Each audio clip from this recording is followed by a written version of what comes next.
This is Moshe coming to you from Israel in the Galilee. And today is, I don't know what day is today. Let's take a look. The wars, the days just roll on. The 14th of July, it's 9:13 in the morning. Today was supposed to be our little reprieve from the heat, and it looks like it will be. 91 degrees is the high. That's not really bad for us.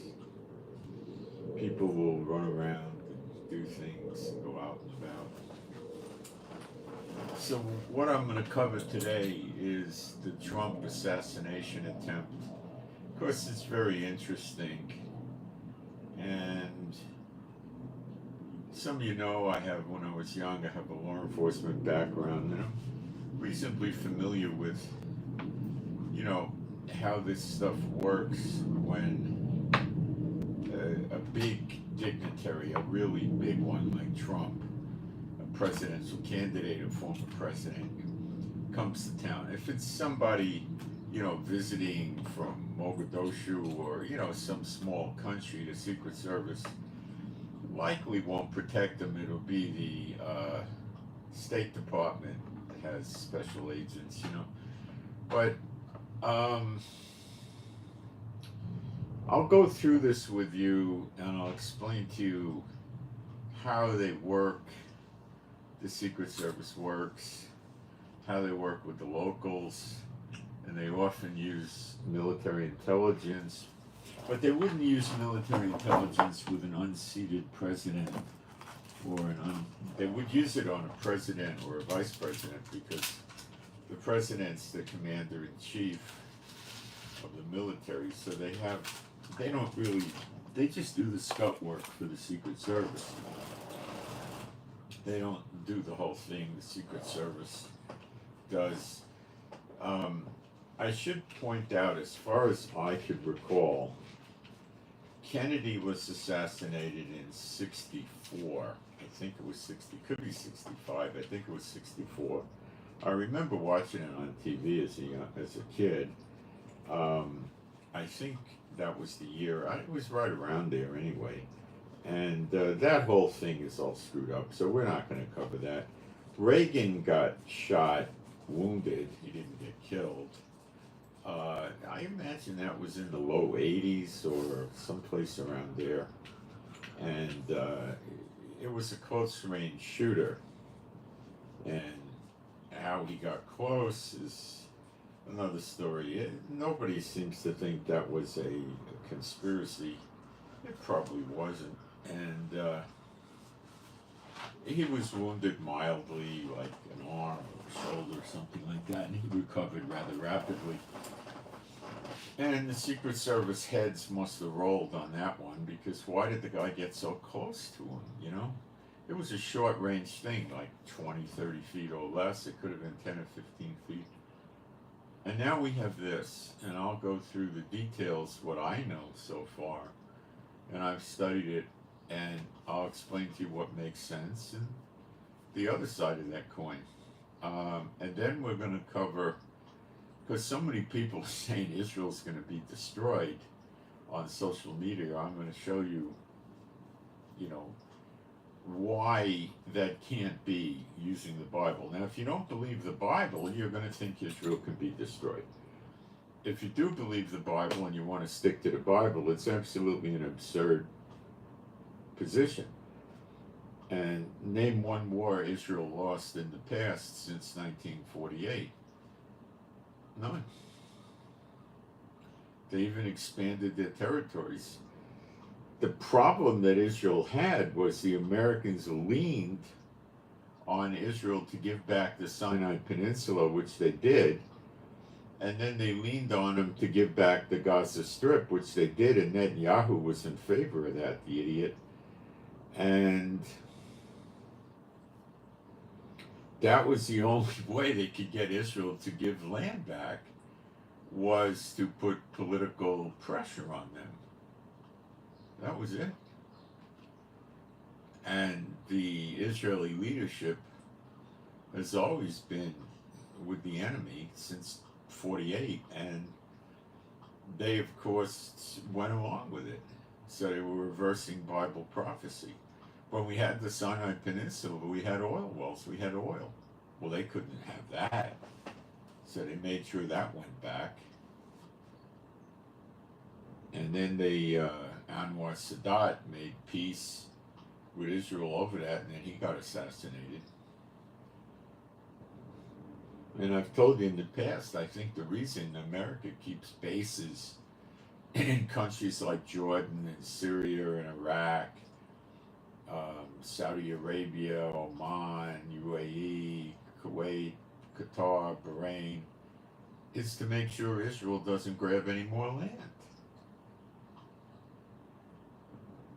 If there's an attack by these countries against Israel and Israel invades them, well, the American troops would get reinforced, and then they would tell the country, oh, we're going to attack you.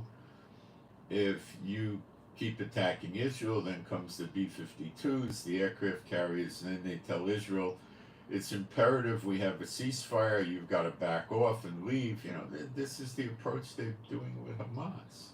It's Henry Kissinger, it's the same junk.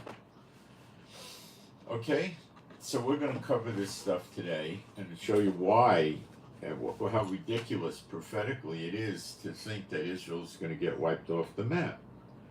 It's sheer insanity, but the people that believe it are usually unbelievers, or they're imagining that they're going to go up in a left behind rapture to heaven and sit up there, you know, for a few years while Israel gets slaughtered. You know, that's the approach of the church. Okay, I'm going to go into the chat and make sure we got sound and picture. And we got sound and picture. Then I'm going to put a few quick posts up in the chat.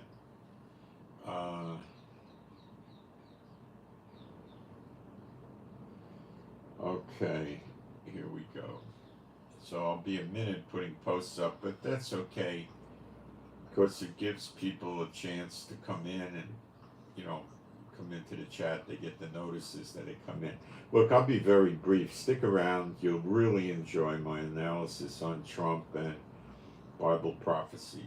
Okay, so I need to stop talking a little bit anyway so I don't make typos.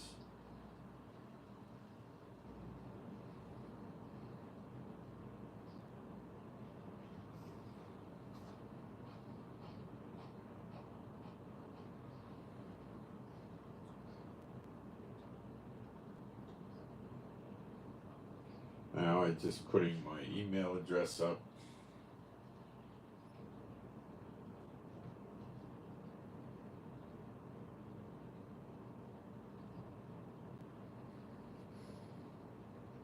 Just a few seconds.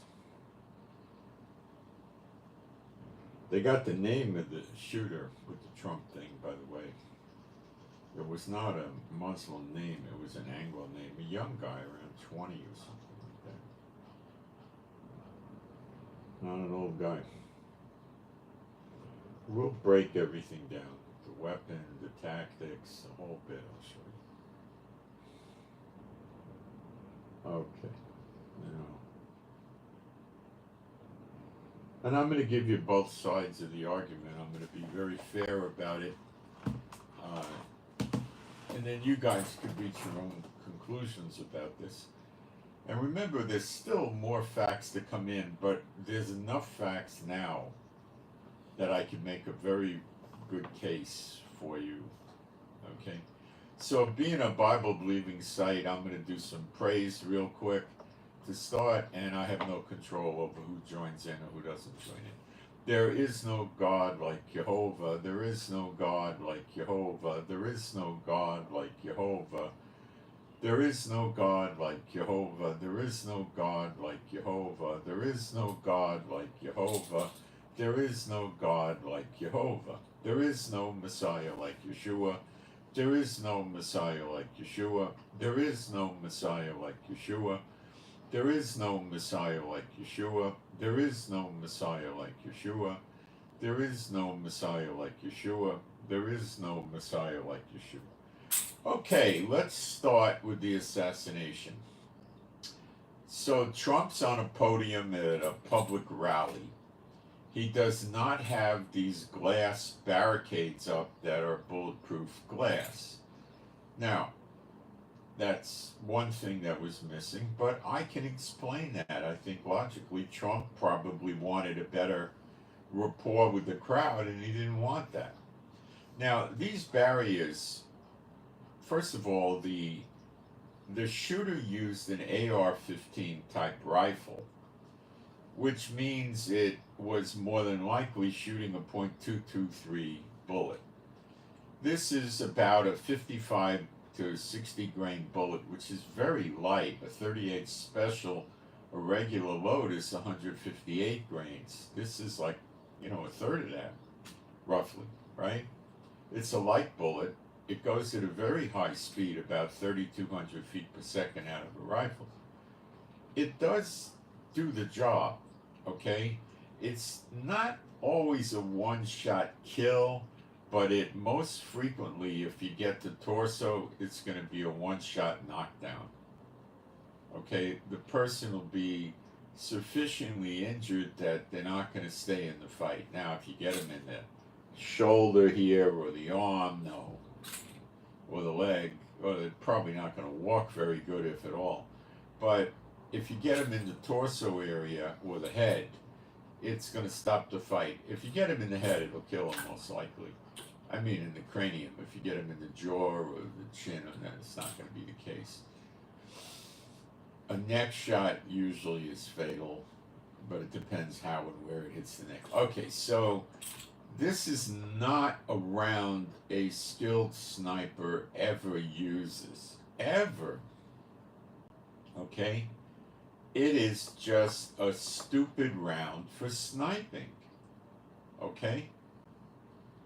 It is not that hard to stop it with those barriers. The barriers, the glass barriers, would have stopped it, I'm quite certain. A .223 is not a very hard round to stop. It'll go through a bulletproof vest, the soft vest. It'll go through 2 to 3 of them. Probably 2, maybe 3. So it'll go right through and cause a lot of destruction. But most rifle calibers would. They have to use a different level vest that stops rifle bullets, and those are bulky, bulgy, heavy.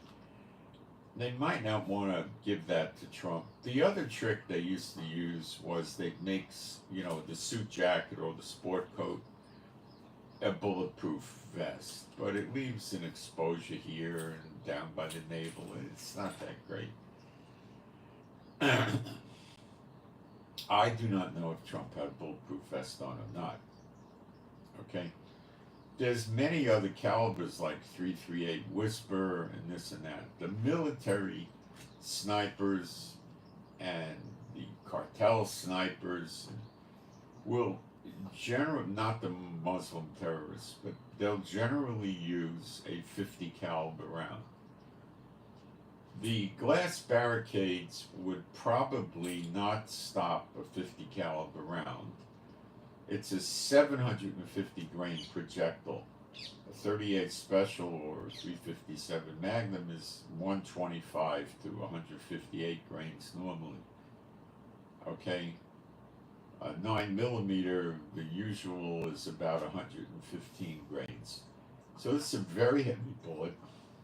It goes as fast as a .223, about 3,300 feet per second out of a rifle. If it hit this glass barrier, my money would say it would deflect the path of the bullet. The bullet wouldn't hit its target correctly. If it was an armor-piercing round, probably the same thing. These barriers are probably 2 inches thick, maybe 3. They're going to stop shotguns, they're going to stop pistols and some rifles, okay? But to really stop a 50 caliber, you got to have very heavy, expensive glass that's going to be, probably in the area of 4 inches thick. okay? And the visual perception through this glass barrier is going to be severely distorted.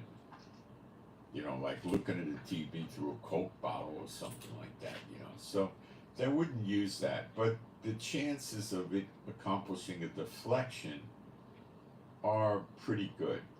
Usually a sniper's not going to use an armor-piercing round. He's going to use what's called match ammo, where the bullet is very smooth, the weight is balanced, it's really fine-tuned, you know, so the thing's not going to wobble and go off course. A 223, an AR-15, and M16 for battlefield infantry use is accurate to about 300 yards, not meters. So if you see an enemy, you take your sights, you could have an optical sight, iron sights, you got a reasonable chance of hitting the soldier out at 300 yards. Not that accurately, you know, you might aim here and wind up, you know, hitting the knee or who knows what. 200 yards, a lot more accurate, okay? 100 yards, you can get surgical with the thing, okay? The AK-47 is pretty much useless beyond 200 meters. Now they make special sniper versions that are going to go longer and all that, but okay.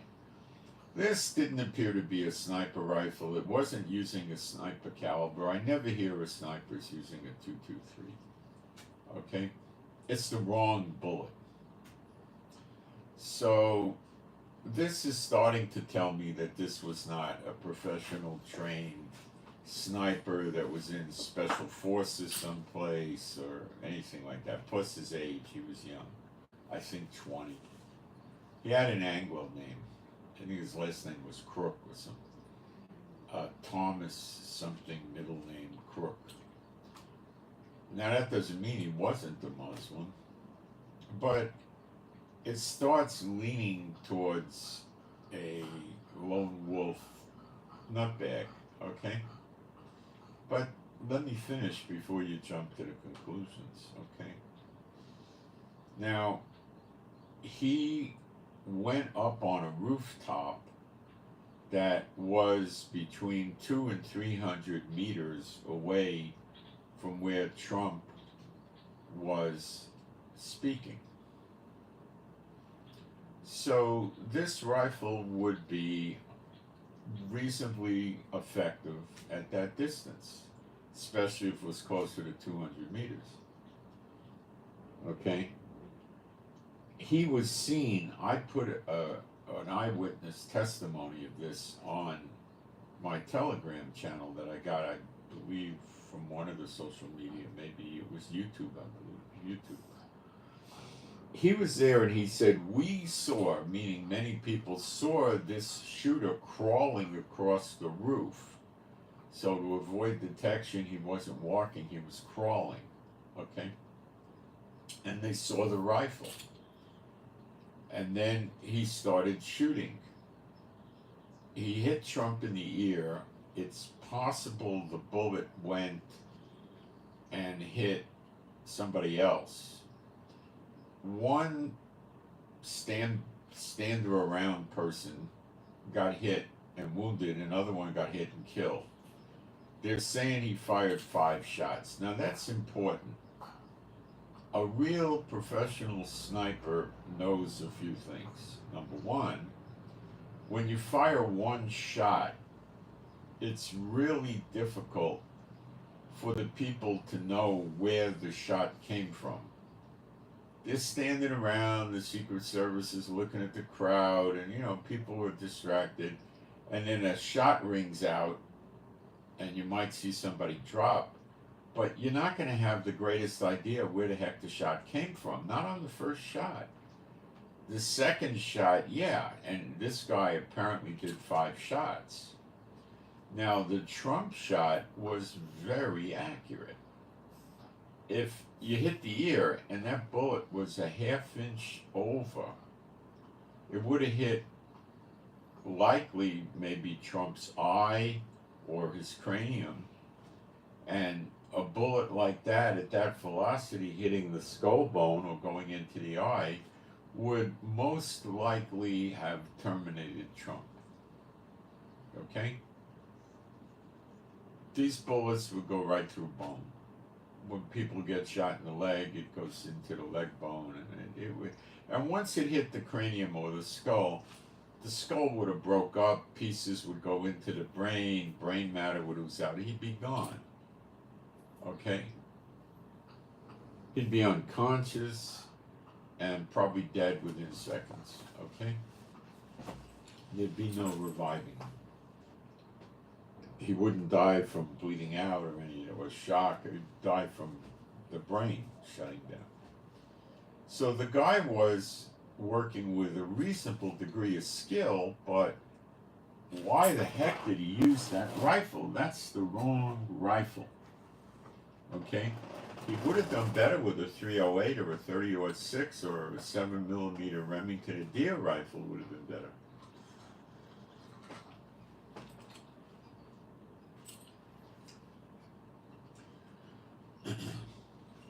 Now, this could be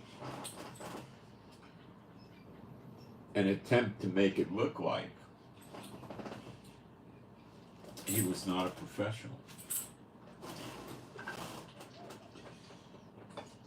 Professionals in law enforcement, military, all know that this is a really poor choice of a sniper rifle.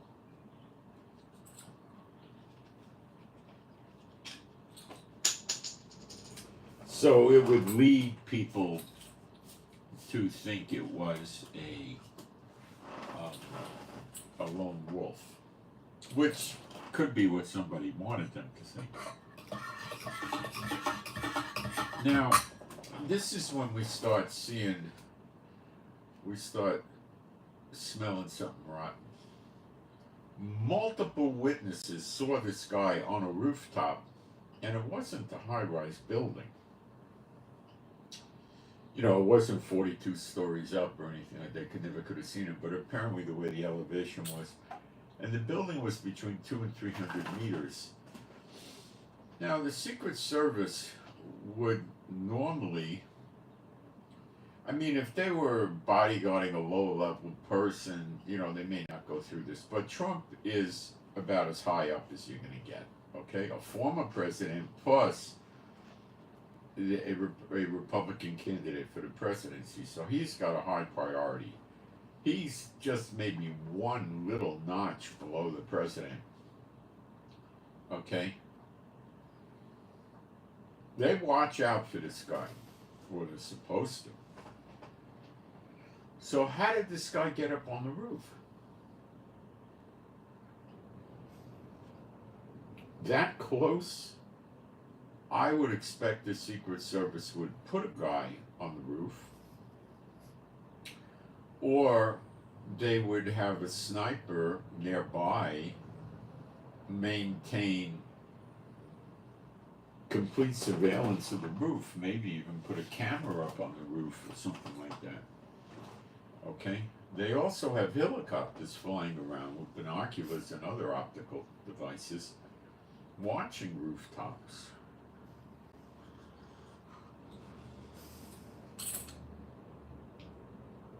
How did he get into the roof?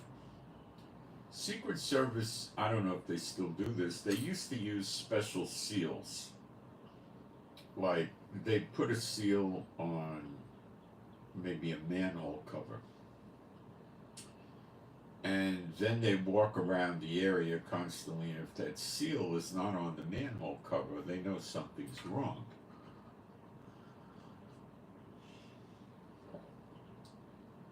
Because you could jump up out of a manhole cover and kill somebody with an assassination attempt, go back in the sewers and run away. So, how would they make their escape? Well, they could booby trap the sewer, so the guys come down in the sewer and start chasing him, and then they hit a tripcord or he detonates something and kills them, and then the rest of the police and Secret Service agents ain't going to go in there for a long time. They're going to call for robots, dogs, all kinds of. They're not going back in there. They don't know how many booby traps he has.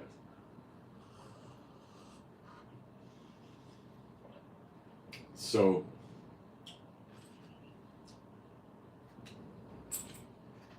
how did he get up on the roof? This is not correct behavior. That's a prime sniper location. Now, if they were in an urban area and they're surrounded by 30 or 40 buildings that were 25 to 50 stories high, this is a risk for them because every window in the building and every balcony and plus the roof is a potential sniper area.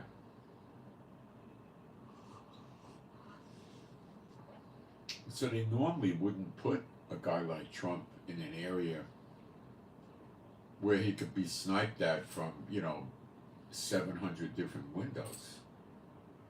Covering that is a monumental task. In addition, people are going to be there with telephoto camera lenses shooting pictures of Trump.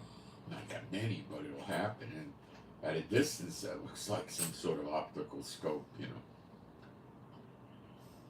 So, that's the first rat in the woodpile.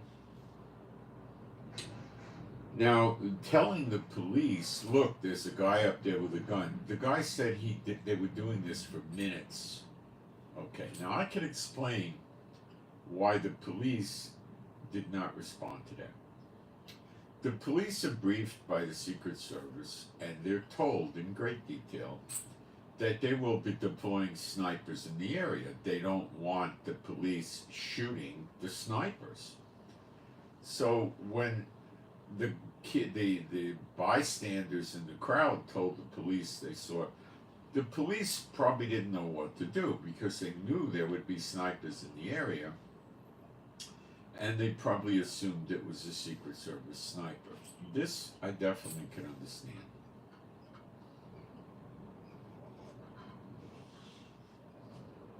Plus, if there was a dirty game of cards being dealt here, the police would normally never be in on it.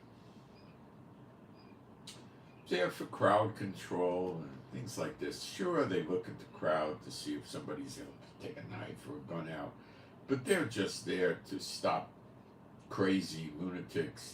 They're not trying to stop professional hitmen. The Secret Service would do that.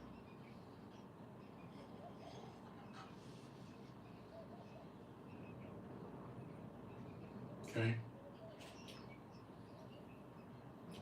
So anybody that ever worked in law enforcement on the streets would know that something's rotten about this guy getting up on the roof and crawling around with a rifle. First of all, how did he get up there? I mean, they start usually, I would say, 2 or 3 days before, if not more, before Trump would show up there.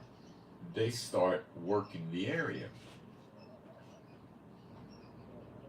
And they're good at it. The last time a president got hurt by an assassin was Reagan, and that's like, probably 40 plus years ago or 40 years ago, something like that.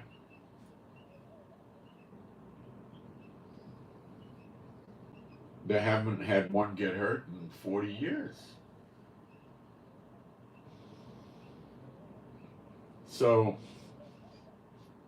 that's a big irregularity that this happened. Now, the bystanders that were screaming it were also saying they told it to the Secret Service agents. Now, the Secret Service agents, that's different from the police. They know what's going on. And they should have radioed into their comms that, they have, they talk over here, this is a Special Agent Reeves or something, and he has a code number or something with it, a code name. He would have radioed it in and said, we're receiving multiple reports from different people that they see a sniper on the roof of this building over here. And then the next thing would have been to remove Trump from the podium and get him in a secure vehicle or a building temporarily.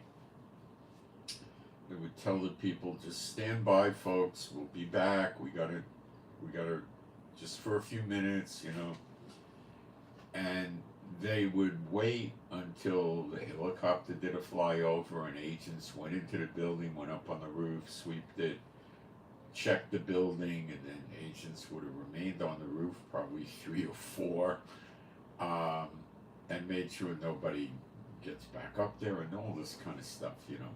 They might have sealed the building off and went door to door to see if the guy was hiding in an apartment. Okay? See, you can go in an apartment house and open up a window and go back 10, 12 feet in a darkened room when it's daylight outside. And, you know, they're going to have trouble seeing you. There are optical devices that will help them somewhat. But you could confuse them. You could put a dresser and another dresser inside the room, and it'll just look like normal furniture. Their depth perception's not going to be correct from a few hundred yards away. And in between the dressers, you got a space like that, and you have your rifle mounted in there, and you can take your shot, you know. So what are they going to do if there's 30, 40 big apartment buildings and office buildings around that tell everybody, listen, if you open up your window, we're going to kill you? They can't do that. Now, if Trump's appearing and it's 25 degrees outside and they see an open window, there's going to be few open windows. They'll be very careful, and they'll have an agent go over to that apartment pretty quickly, and they'll watch it with snipers, you know. But that's not what we were dealing with here. We were dealing with a rooftop. Okay? Second is the sniper's not going to sit there and do repeated rounds. That's how a trained sniper gets killed. Okay? If he's doing an assassination on a high-value target, he's not going to pump rounds out. He's going to sit there, he's going to have a spotter. The spotter's going to have an optical device that's going to get elevation, range, and his scope is going to be sophisticated. It's going to account for the drop of the bullet, and he's going to take into account windage, and he probably has another device, maybe a laser or something, to get the range, and that enables him to get the drop of the bullet. Bullets don't go like this. They start dropping in altitude, right? So he would probably take at least 45 to 90 seconds to stage his shot. He would normally put himself in a hide where he's not readily seen, not lay down on an open, wide open rooftop. That's stupid. And he would have an exodus route. And the only way he's going to execute his exodus route is with one shot, so the Secret Service doesn't really know what happened. Where they know what happened, they don't know where it came from. Precisely, they got to start looking. And then he would schlep the rifle and whatever optical stuff he has off the roof, drop it probably inside the building, you know, right as soon as he got in the building, and then walk out. Go down to the street, then go to a car or public transportation, probably a car, and get out of there. And escape. If he could get, 3 miles away from there, his chances of getting away with it are very high. If he could get 10, 15 miles away, he's in really good shape, but he needs to have a network to secret him out of there. He's got to get out of the country. Okay.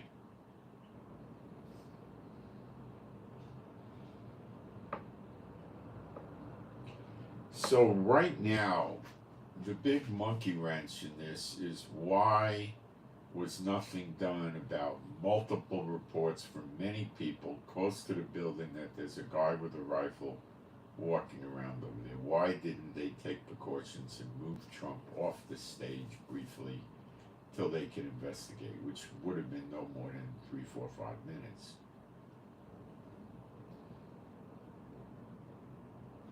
That's a very difficult one for them to explain. and I don't believe they have an explanation that's valid to that.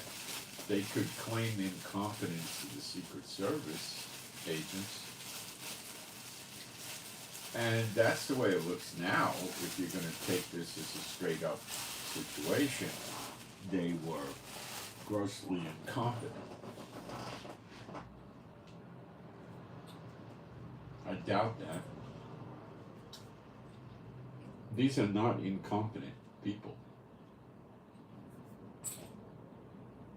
Secret Service is not a full civil service job like the FBI isn't. But if you were, I don't know, a Food and Drug Administration special agent, it would be a civil service job with those protections. Secret Service and FBI are different than the other law enforcement agencies. And they look for the cream of the crop.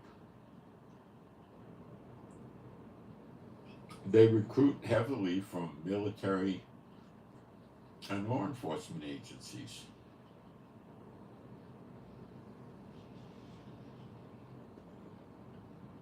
Their firearms training is exemplary. The tools of the trade that they have are the best in the world.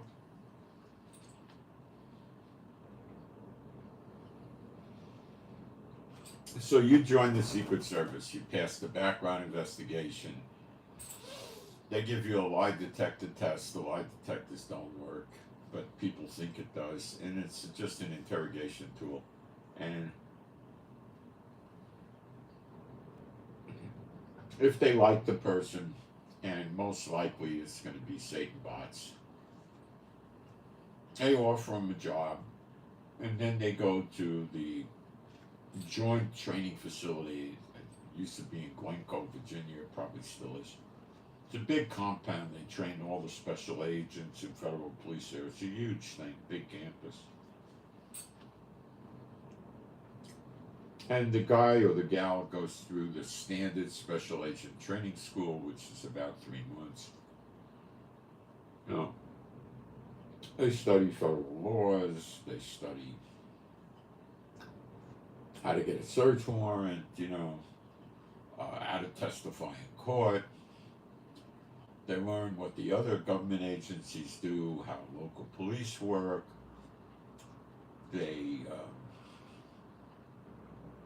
learn about the prison system, the federal criminal courts. They practice, you know, storming a house, felony car stops, you know, self-defense, you know, all of this stuff, right? How to use handcuffs, rifles, shotguns, you know, all this kind of stuff, right? Okay, all the federal agents get that. Then they go off to a school for their own agency. So food and drug special agents would go off from there and learn about how that agency works with testing for food and all the specifics, or a special agent for the Department of Agriculture would be specially trained, and the Secret Service is too.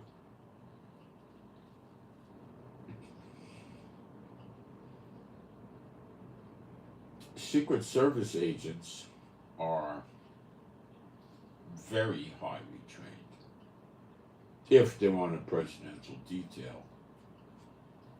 And guarding Trump is one small notch below Biden's detail.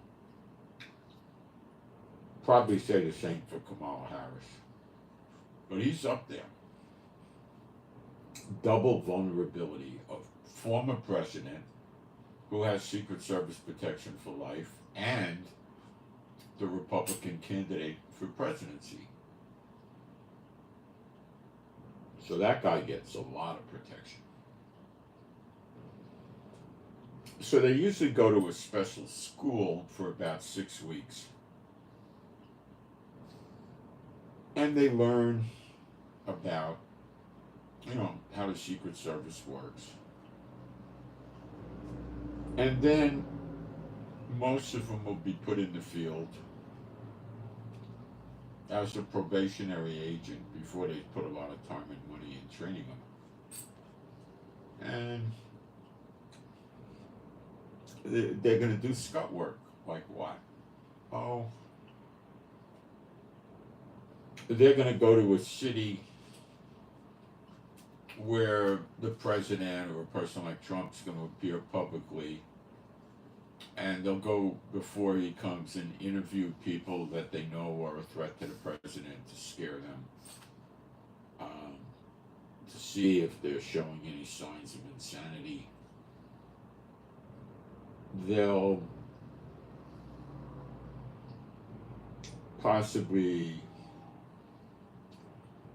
do background investigations on various members of the police department. That'll help them.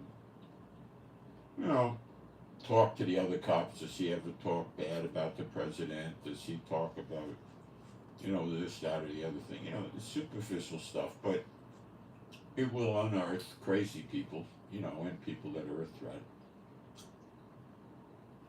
And he'll be door knocking, or she door knocking, interviewing people about somebody they want to see if they're a security threat. And that's kind of innocuous stuff they do. Not dangerous.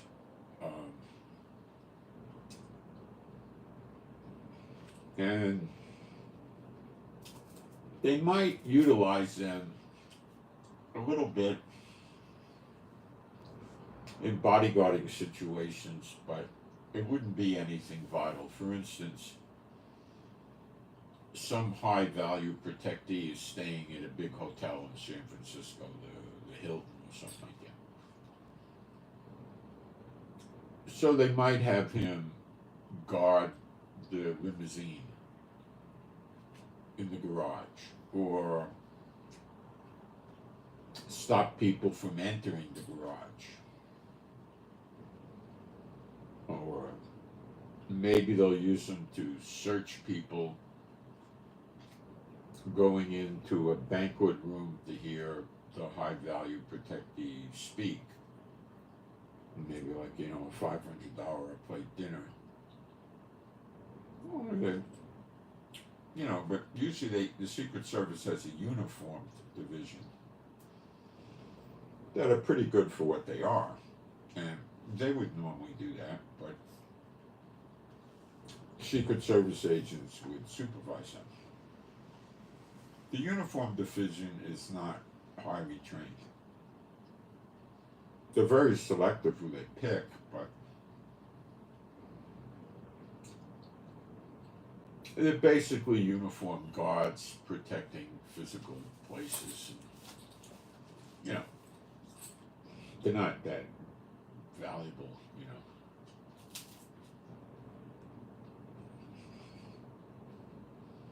but they're effective. And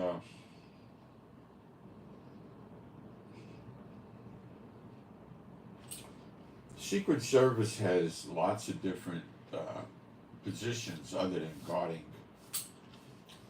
top-ranking people. It's usually going to take somebody that's been in the Secret Service maybe, 5 or 6 or 7 years till they get on the presidential detail. But after 2 or 3 years, they may be bodyguarding high-value targets at the UN or something. It could happen. Normally, Department of State does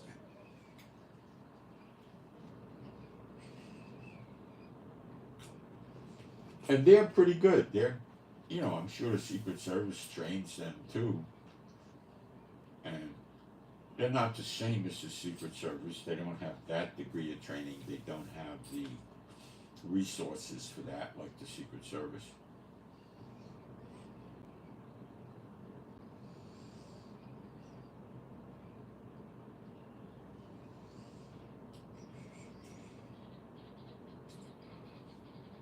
When they bring a president to a city, the Secret Service is going to go around and they're going to line up doctors in the city. And a hospital or two, depending on location.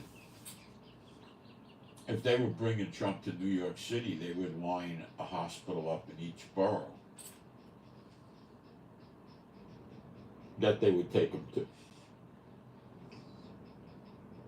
And they would also have a list of doctors that they've interviewed and ran backgrounds on. They'd probably have a neurosurgeon, a thoracic surgeon, a cardiac surgeon, an orthopedic surgeon, stuff like that. An emergency room doctor or a trauma doctor, more likely. And they would know exactly where to take them.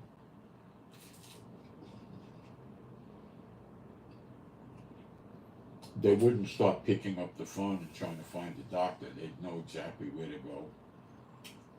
And they would have the doctor on standby, but with his phone, during the hours that their high-value protectee was in that city. They're very thorough.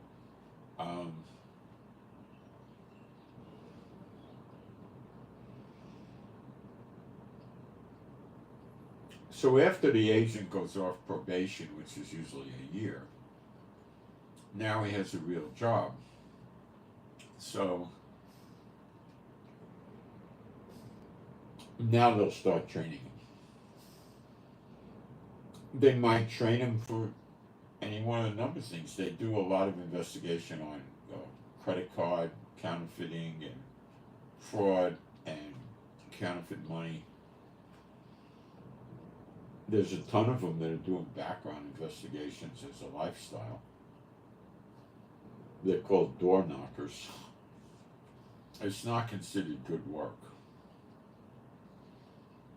And it's not considered a path to getting good work too much. It's just something everybody goes through.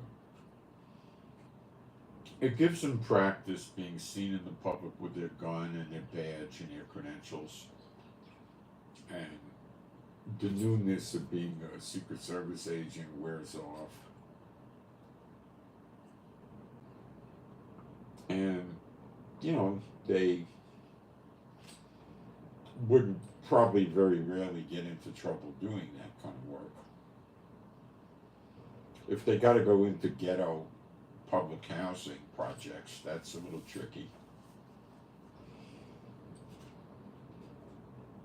So they would probably dress like they belonged there. Now, speaking of that, in the crowd at the Trump speaking, they would have Secret Service agents in the crowd that aren't wearing the official sunglasses, that don't have a lapel pin on at the day. They have different lapel pins they use that are not so easy to just go out and manufacture, you know. So they could look at each other and see the lapel pin, and, you know, it's the pin of the day. They may only use these pins, you know, once, and maybe they use them again,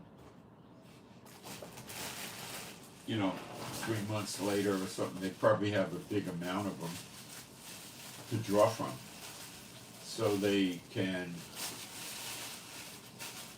use different pins, so it makes it harder to impersonate.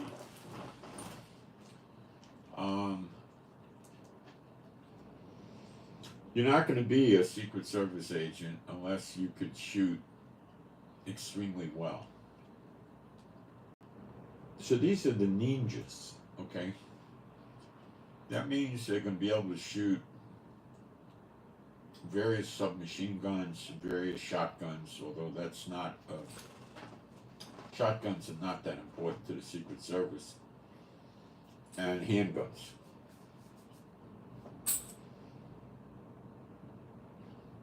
And they practice way more than other federal agents will. And when they're out in the field and it's their time to practice, and they're stationed in another city for some reason, they'll often use a police range to practice. They practice a lot. Which, if you're one of them and you keep going to the range, after a while, it's a pain in the neck. It's a stress because the supervisors are watching you to see how you perform. You know, and if you are slipping, they'll just send you for more training to bring you up to speed. But if they can't get you up to speed, and you've been on the job for several years, they'll just move you into a position where it's unlikely you'd have to use your shooting skills. Work in an office. Train agents. There's a lot of things they could find to do.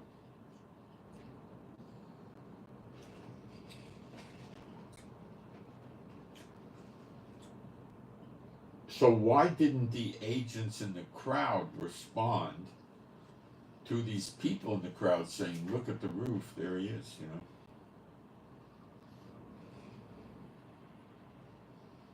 Maybe they did. But the people in the crowd that was saying this on video said he was yelling at them for minutes. And I think this guy got 5 shots off.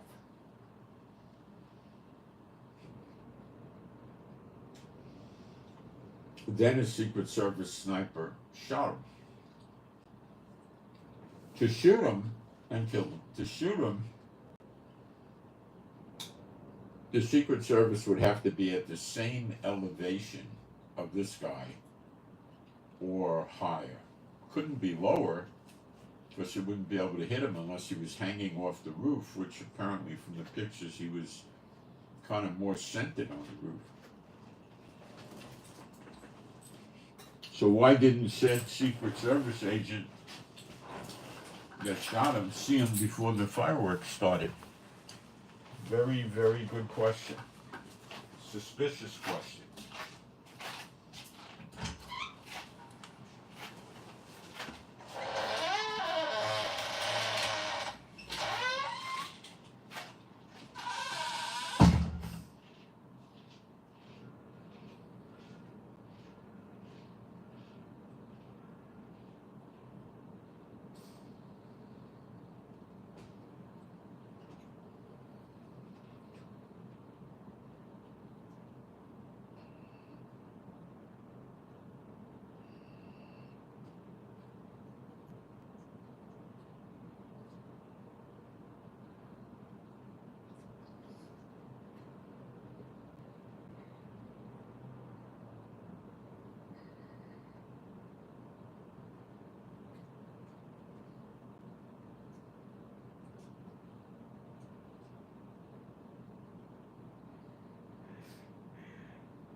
So what I'm basically saying here is if this was an honest mistake, it is so untypical for the Secret Service to make mistakes like that. It's suspicious to me in my mind. And you look at the facts around Trump. Trump got all these insane criminal charges thrown at him in New York City for something a person probably would have got a fine for. He got 34 felony counts. and all the other criminal stuff and civil stuff thrown at him. Very unusual, you know what I mean? What happened in New York was extraordinary. And he got convicted, but he's going through the appeals.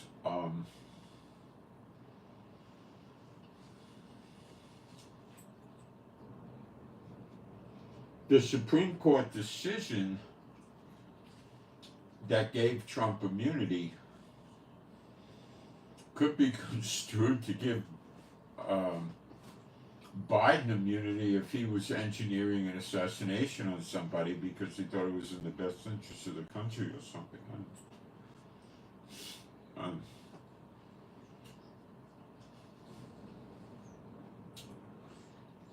So the next things to look for are, is the shooter absent from social media, or does the social media look doctored? You know, or where are the friends and family of this guy? The neighbors, are they going to testify, or are they all going to be absent?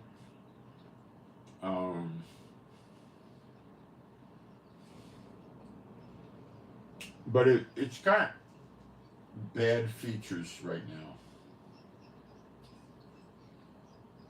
It does. The shooter appears amateurish, but that could be intentional.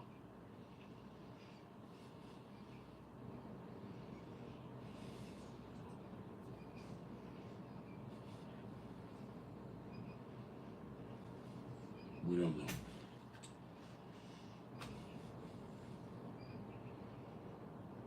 I have no idea. The guy could be a Muslim. It's possible. Not all Muslims change their names to Muslim names. It's a pain in the neck to change your name. They don't want to. They don't want to get all the scrutiny from changing your name to a Muslim name, and all, you know. So that doesn't mean much. It doesn't mean anything. So we got to see how this unwraps. But the people on social media saying, there's a lot of them. Apparently, I saw them crawling across with a rifle, and we told them, and nothing happened. That's the blow up. Remember, I told you everything Biden does is going to go bad? Okay.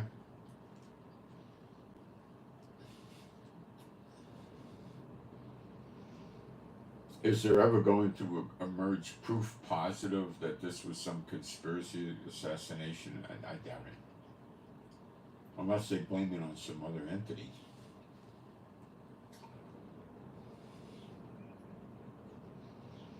You're not going to get ahead in the Secret Service unless you're a Satan bot.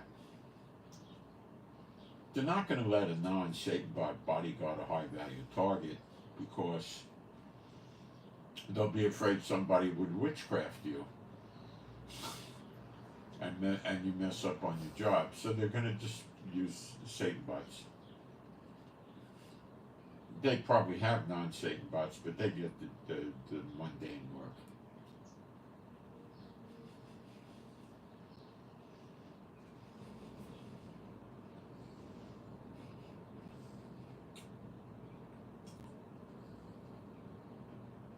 Secret Service people tend to get along reasonably well with the police, but not the local police, but not that well, because they're bossy, they're pushy, they will invoke their authority over the police, they investigate them with background investigations, so the police put up with them pretty much, but I don't think there's any love there. If there is, it's limited. Only some of the police would like them. The FBI and the police generally haven't gotten along well in many, many years.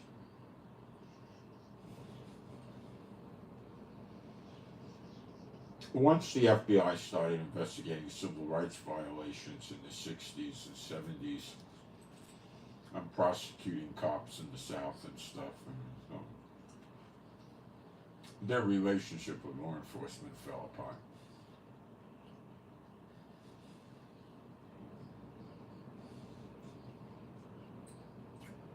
Fell apart.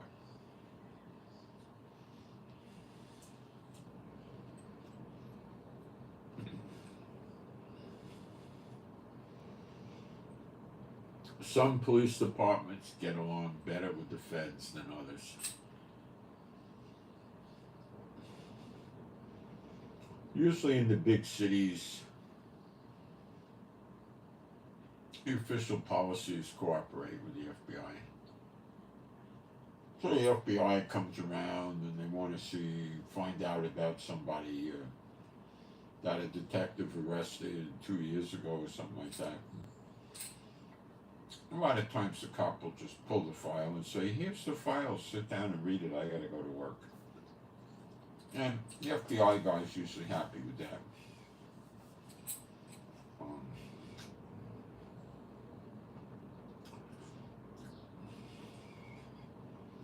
They spoke of them under the J. Edgar Hoover years in a very derogatory manner. The FBI were spoken of very poorly. They would, with J. Edgar Hoover, they would frequently not carry their guns. They kept them in the trunk of the car. And that's the sign of a Satan god. Oh, I don't need a gun, I'll just use witchcraft. When they went to, respond to some sort of crime, they would bring a gun, I suppose, like a bank robbery or something like that, or a kidnapping. But they had their guns in the car and they didn't bother wearing them. And they wouldn't wear handcuffs. They were elite, they all wore suits. I've seen this. They used to come with their wives to the police station where the detectives are. I've seen this happen, and they introduced their wives around to the detectives.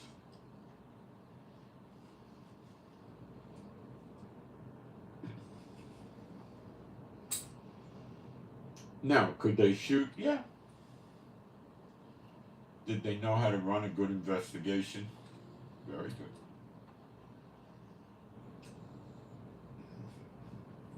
They had the skill set, but they were politically motivated.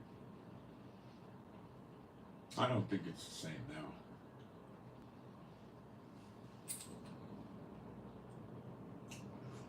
They're well trained, highly screened, heavily Satan-bodied.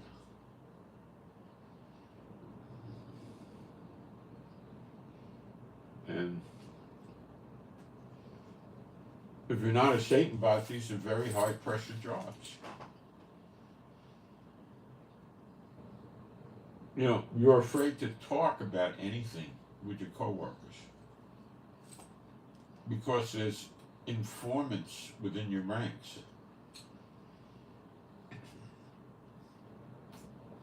Secret Service can't talk politics.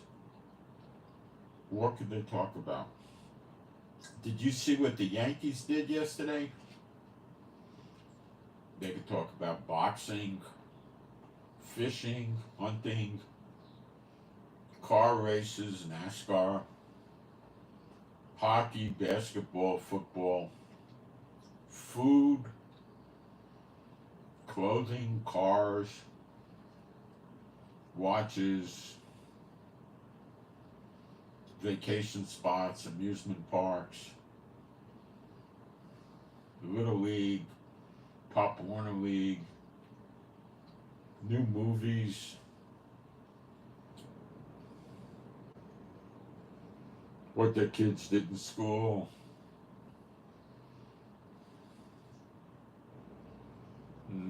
What else? What won't they talk about? Stock market, bonds, commodities, currency valuation, gold, silver versus paper money, politics, religion, the Bible, sexual preferences,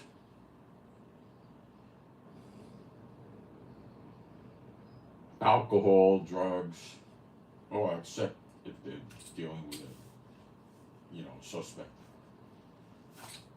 They got to be very careful what they do with consuming alcohol. And drugs, I don't think the feds can use any type of drug except prescription medicine. They can drink.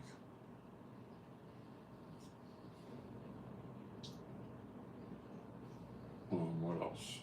That's about it. You can talk about nothing. Like for instance, hey Dan, you know that new Chinese restaurant that opened up on Broadway and Michigan Avenue? Well, me and the wife went there last night. I'm not kidding you. The food was fantastic. We had the greatest wonton soup. The noodles were out of this world. That kind of conversation you can do.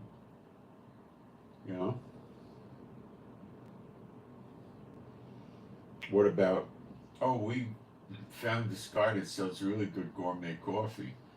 Yeah, well, the best coffee I ever had was Cuban coffee. You can't say that. Not in America. It's true. I would say the Cuban, it's very strong, but I would say it's the best coffee. Reminds me, I gotta see if I can find some in Israel. Israel has, like Cuban products here. You got Cuban rum, you can get cigars, and the coffee must be here somewhere. I don't know what else Cuba has that's any good. Communism. That's not any good. So you're really very, the lifestyle of being a federal agent, I was very, very briefly one once. It was not a nice experience. It basically sucks. Law enforcement's a lousy job. It attracts young people when they see the glory or something like that. It stinks. You gotta work shifts, weekends, holidays. You're out in the rain a lot, out in the snow a lot, out in the cold a lot, out in the heat a lot. You can get killed. You can get hurt. You're under scrutiny and you're being watched all the time. You got to be real careful, You can't just draw down on, 60, 70 years ago, you could just draw down on somebody and blow them up, shoot them. But today, they got to be careful. But anyway, so something looks wrong about this whole thing with Trump right now. And we'll see what Trump says about it in the future, because he's very outspoken. Look, Israel did not do this. Israel would like nothing more under the sun than for Trump to be president of the United States. Okay? Israel did not do this. If Israel knew it was going to happen, I'm sure they would have warned Trump. Okay? This is not something Israel would do. Okay? And it was done so poorly, it wouldn't be anything Israel would be doing, So I don't believe it was Israel doing it. We'll have to see what happened. I don't know. It could be an amateur jerk. Lone wolf that did it. It could be. But why did he get away with it up on the roof like that? Why wasn't anything done? See, there's too many agents involved for this to just not have worked. Yeah, for them not to have taken action against a guy on the roof crawling with a rifle. It's not right.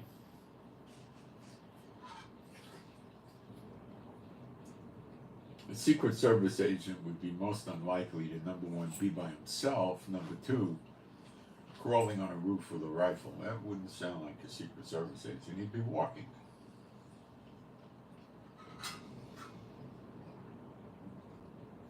But he wouldn't position himself someplace where he could be seen by the crowd. If he was a counter sniper, which is basically a sniper, he would hide himself. so the bad guys don't know where he is, or the bad guys might shoot him. And that's real bad for, they don't want to get shot.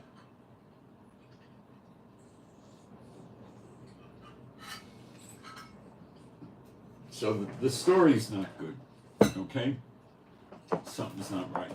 Let me see if I got any questions. I could handle questions if you want. If I got any questions in the chat. So something's doesn't sound so good.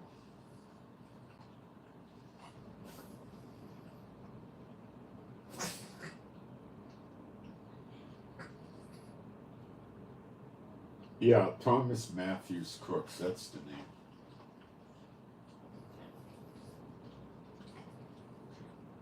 Now they're saying Maxwell Yerrick.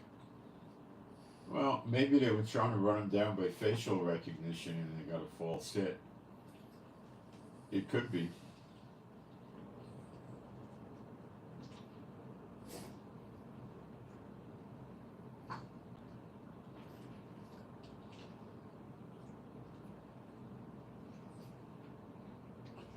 How did they miss him? Good question.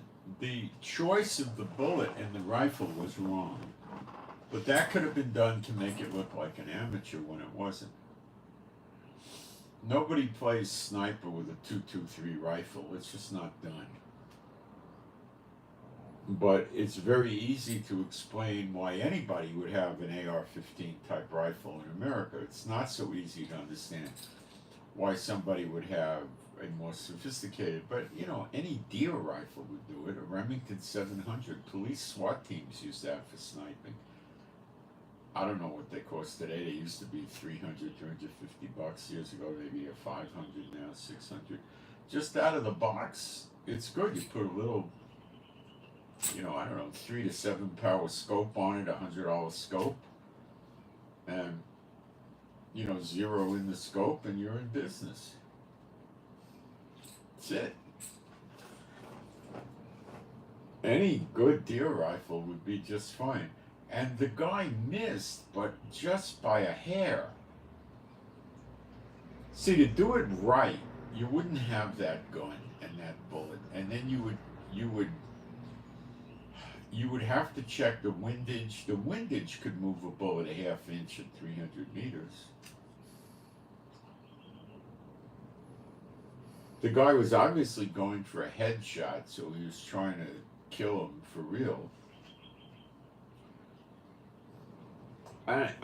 What I find curious about the pictures I'm looking at is at first Trump felt his ear, and then he didn't know what the heck happened. Nobody would really work. Did I get a bee sting? What was this, right? And then he dropped down. Now, there was talk that he got shot a second time. Some was saying he got shot in the derriere, but that would have been from another direction. That doesn't add up. I don't see that. How could that happen? I don't see it. He might have got hit in the vest. And I don't know what kind of vest he had on. Maybe they got a vest that's hard to see that could stop rifle rounds. I don't know. Or Trump could have done what they tell him to do, just drop to the ground. And then the Secret Service people would just be all over him. They were around him, and then Secret Service guys were holding their arm up in front of his face to interfere with the shot.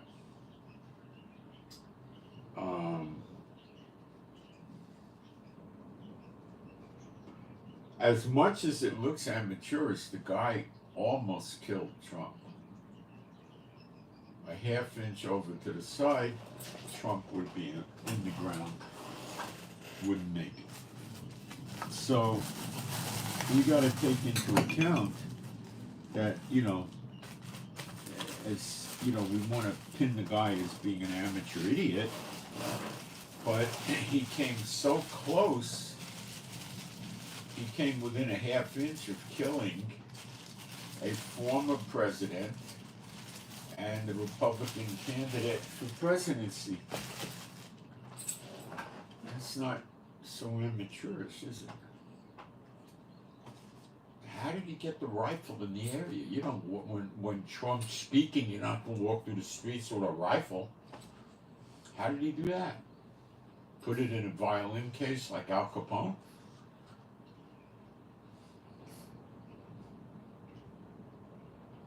See? Did anybody in the building see him? Why wasn't the roof locked? How did he get in?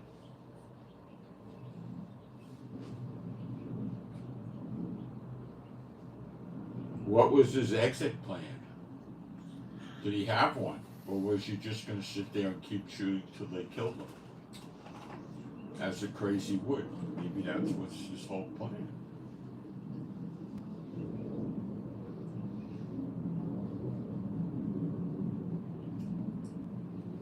The Secret Service did a terrible job. And they don't do terrible work. 40-something years was the last time a president got shot, Reagan.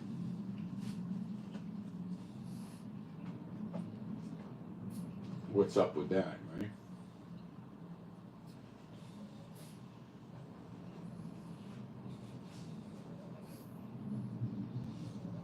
So the story doesn't add up.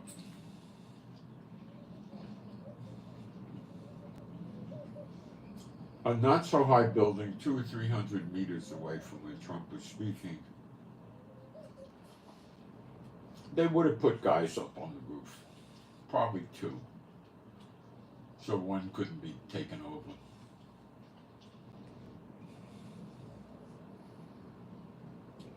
And that wasn't the case.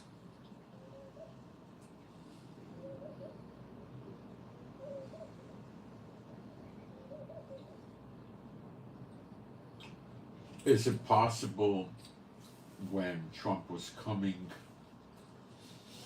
to that town,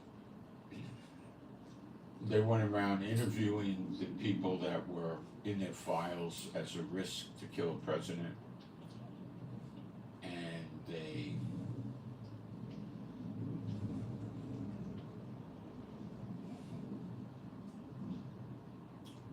came across this guy and he looked bad.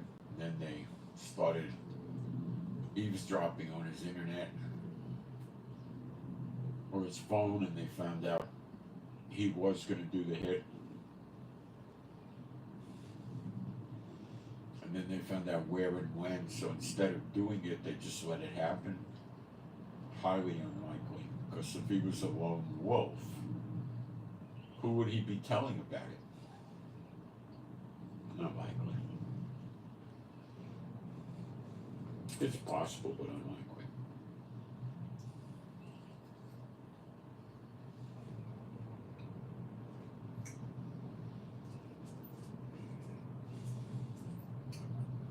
Secret Service heads should roll for this. Let's see if they do. I doubt they will.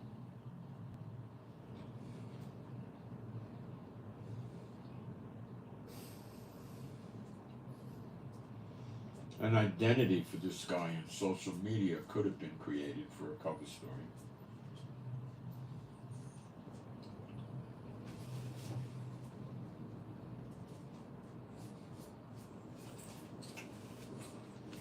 Was this guy really the shooter, or did they just put a cadaver up there?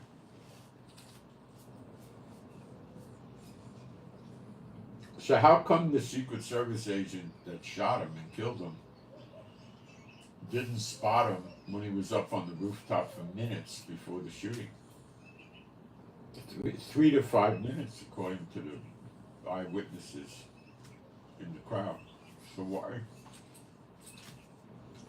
didn't the sniper see him crawling on the rooftop like the civilians did?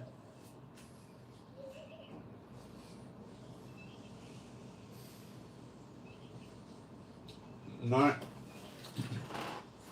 good. See, when they start engineering things like this, where there's literally tens of thousands of people around there, you know, all kinds of police that are not going to be in on it, all kinds of Secret Service agents that wouldn't be in on it, and then some that would be. It gets, you know, it sounds like the King of Schmucks was engineering it. What's the King of Schmucks name? Barack something. Married to Big Mike. You see what I'm saying?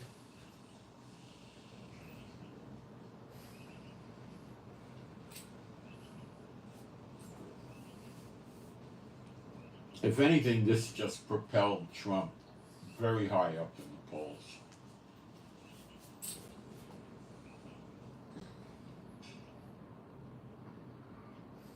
Let's see if they actually remove Biden from the presidential candidacy.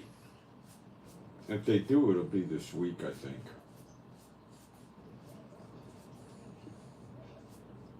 And remember, if they remove him from being the presidential candidate, they gotta remove him out of the office. People will go nuts. If he's incompetent to run as a presidential candidate, we don't want him in the White House. And that line of thought is actually rational.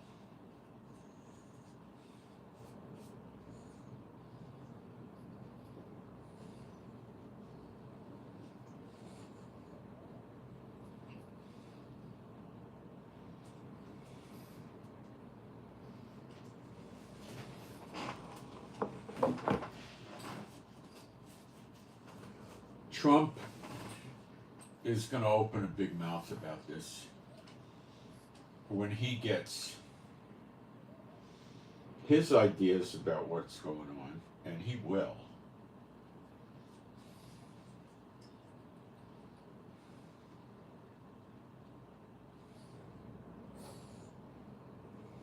Trump will. The thing to look for is if Trump comes up with some sort of story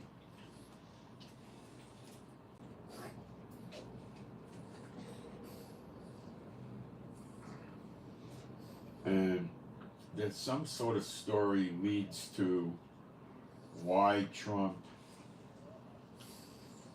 has decided to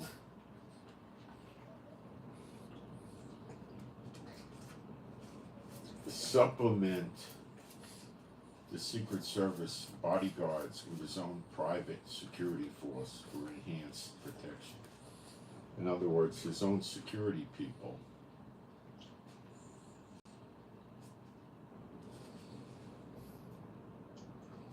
Would be there to watch the Secret Service and to give him another layer of protection. Okay. Well, let's see if that happens. Because all Trump has to do is hire, a dozen or so of these guys to, be an inner circle. The Secret Service will balk about that because they're going to say it gets in the way. But there might be nothing they could do about it. And they might be afraid to mess with them.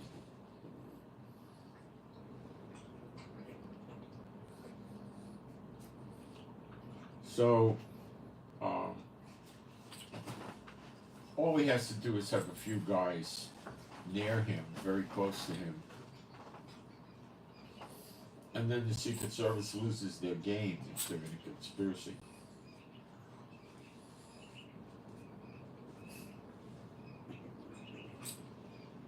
These guys will probably wear a lapel camera and film everything and stuff like that. I put videos up on my Telegram of the rooftop with this guy crawling around on it. You got videos of it. If there is a rat in the woodpile, they sure have messed it up.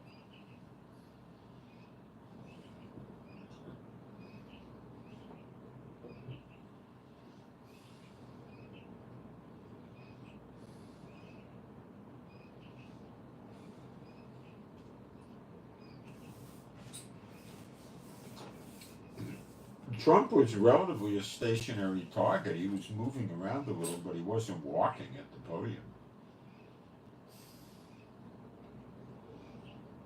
The podium they used could be lined with metal.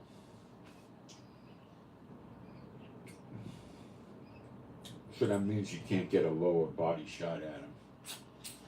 Podium probably goes up to his solar plexus or something, or his belly button.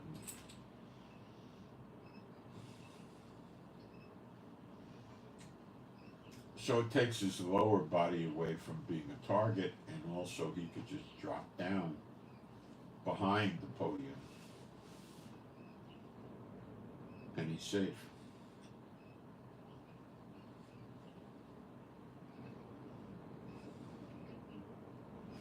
So let's see how this plays out. If it plays out, it may get muffled out of the news rather quickly. I don't see any questions. So let's switch. Let me get my notes here. A couple of things I want to bring out.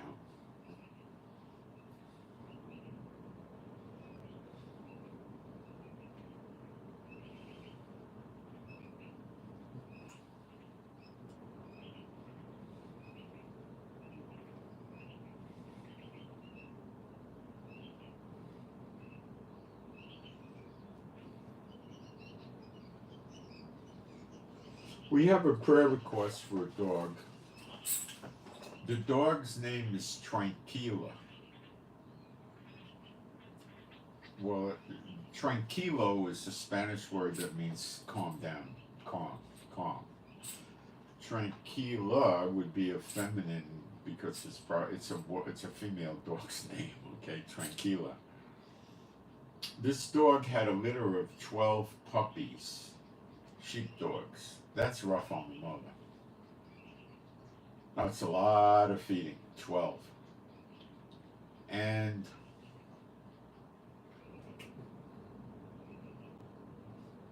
the prayer is that this dog Tranquila be happy, healthy, and whole, and good homes are found for these 12 puppies. They're sheepdogs. Good homes found for these 12 puppies that Tranquila, the mother dog, had. Okay, and please keep praying for Beulah, my dog, for healing. Okay? She's been fixed, and now she's getting swelling around her nipple areas, like false pregnancy, which is not supposed to happen anymore. I don't know the whole deal. But pray for her, Beulah the dog, for healing. Please. Okay. Now I want to look something up quickly, and then I'm going to cover that. I got a few good things for you.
I'm going to read you a few verses. The emphasis here is going to be on the mountains of Israel.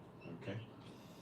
Ezekiel 33:28. I will make the land a desolate and a waste, and the pride of her power will cease, and the mountains of Israel will be desolate, so that no one will pass through. This is in the past. It's an old punishment.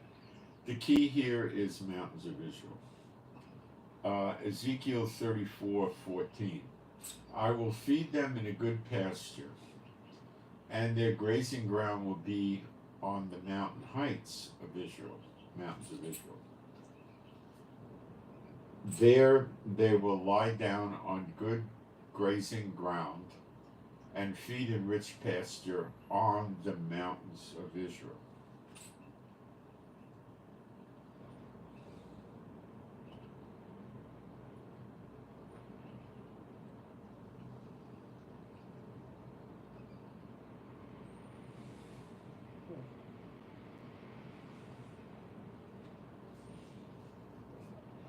Ezekiel 39:2, in the future for Gog and Magog. And I will turn you around, drive you on, take you up from the remotest parts of the north, and bring you against the mountains of Israel. Ezekiel 39:4. You will fall on the mountains of Israel, you and your troops, and the people who are with you. I will give you as food to every kind of predator and beast of the field.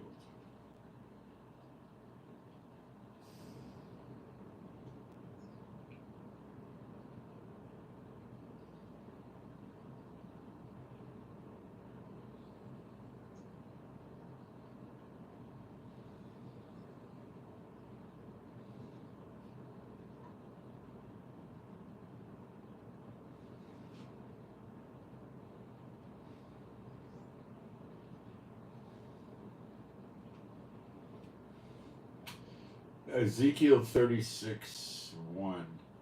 And you, son of man, prophesy to the mountains of Israel and say, O mountains of Israel, hear the word of the Lord.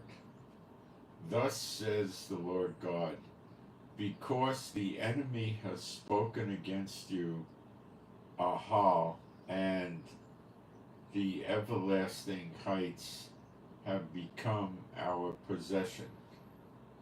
Therefore prophesy and say, Thus saith the Lord God, for good reasons they have made you desolate and crushed you from every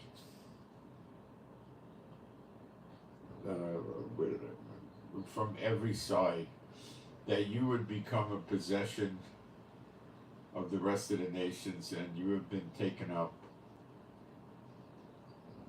in the talk and the whispering of the people. Ezekiel 36:4. Therefore, O mountains of Israel, hear the word of the Lord. Thus saith the Lord God to the mountains and to the hills, to the ravines and to the valleys, to the desolate wastes and to the forsaken cities, which have become a prey and a derision to the rest of the nations which are round about. Okay, mountains of Israel. So let's go to Isaiah 52 again, which is really explains prophecy so good. Let's read it again. Awake, awake, put on thy strength, O Zion. Put on thy beautiful garments, O Jerusalem, the holy city. For henceforth there shall no more come unto thee the uncircumcised and the unclean. So it says, put on thy strength. The word for strength is oz. And it seems to mean strength. Let's see what Strong's does with the word in English.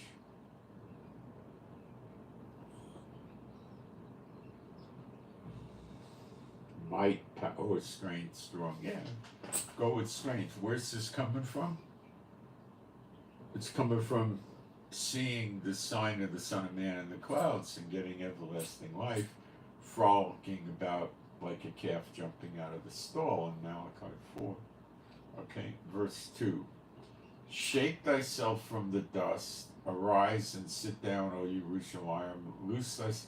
So the dust, that's because when they see the sign of the Son of Man, they go into mourning. In Zechariah 12, the last few verses of the chapter. Loose thyself from the bands of the neck, O captive daughter of Zion. Captive, let's check that. Shev.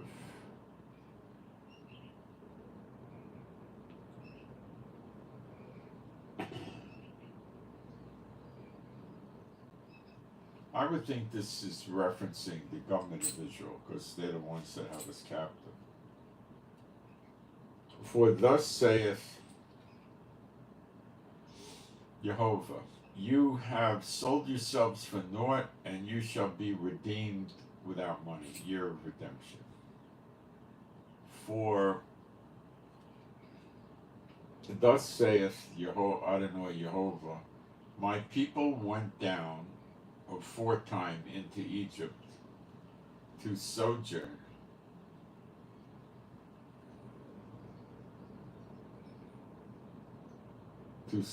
There.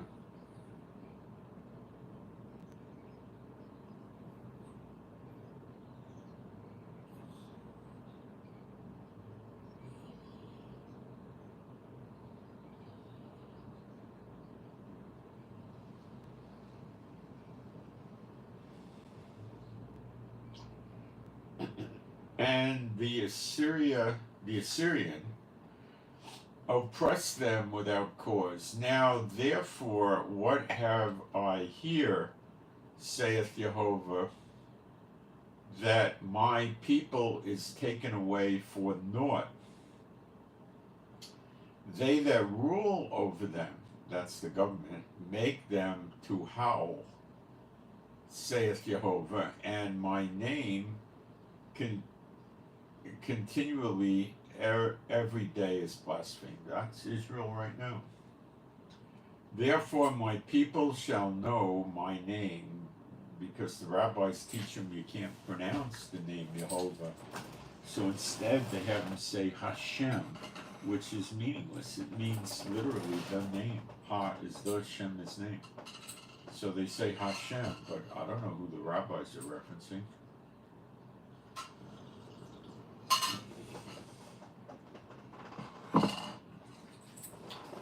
Not Jehovah. Therefore my people shall know my name. Therefore they shall know in that day that I am he that doth speak. Behold, it is I. Now pay attention to this verse. Isaiah 52:7. How beautiful upon the mountains are the feet of him that bringeth good tidings. What mountains do you think it's talking about? The mountains of Israel. That bringeth good tidings, that publisheth peace, shalom.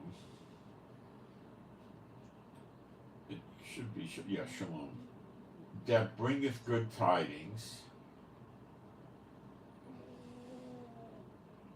the good news of good, that publisheth salvation. Now, this is not correct.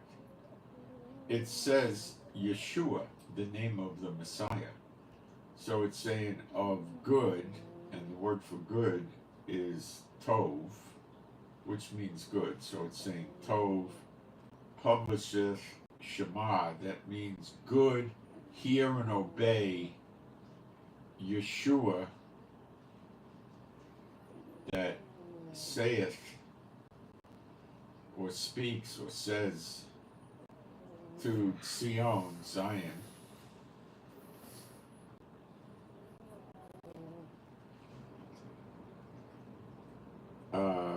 Elohim reign. But it doesn't say salvation, it says Yeshua, and the church liars know that. and they just won't tell you. You should be very upset with them. Don't try to take vengeance on them. Just ignore them.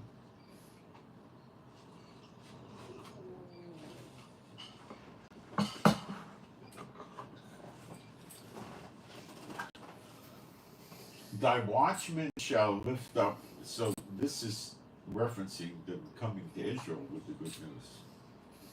It's not a general missionary statement for Brazil and Japan. It's for Israel. Your God reigns. It's for Israel. It doesn't say your God reigns. It says Elohim reigns. But it says that publisheth, that's Shema, hear and obey, Yeshua. Say Zion Elohim reign. Thy watchmen shall lift up the voice. With the voice together shall they sing, for they shall see eye to eye when Jehovah shall bring again Zion. That's the next great Exodus. Or let's see what they're saying when they say bring again. Let's see what it really says. Return, yeah, return, it's Exodus. Okay. Or it could be return to God. It could be either way.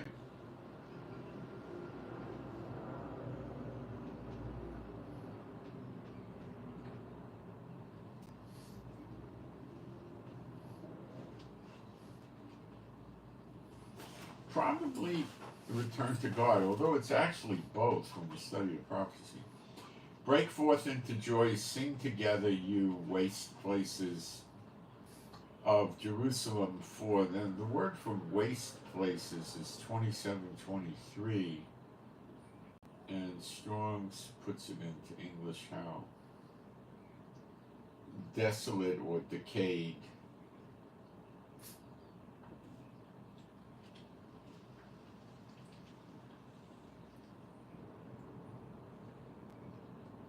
You waste places of Jerusalem, for Jehovah hath comforted his people. He hath redeemed Jerusalem. Year of redemption, redeemed.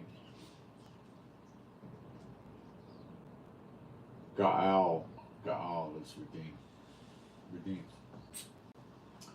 The Lord hath made bare his holy arm in the eyes of all the nations, and all the ends of the earth shall see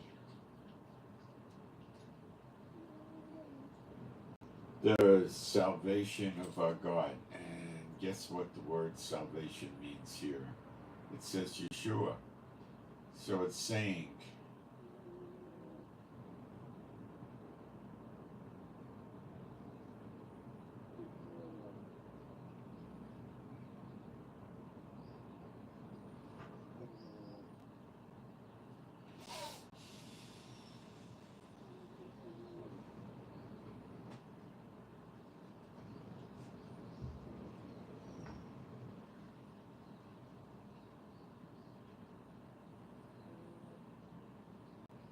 Jehovah he hath redeemed. Isaiah 52:10. Jehovah hath made bare his holy arm. That's Yeshua, seated at the right hand of God the Father. Yeshua is his right hand. In the eyes of all the heathen. So he exposed his right arm, Yeshua, in the eyes of all the heathen. And all the ends of the earth shall see Yeshua Elohim. It doesn't say salvation, it says Yeshua. That's his name. So, in the eyes of all the nations means, well, he shall appear as lightning from the east to the west. Everybody sees him. And all the ends of the earth. Now, the word for ends is Ephes. Ephes means zero or nothing, like a bagel hole as a joke, right? So what he's really saying when he says ends of the earth is the ceasing end, where the earth stops. So obviously the earth isn't a round spinning ball, it's flat. So that's what he's saying. Shall see the salvation of our God.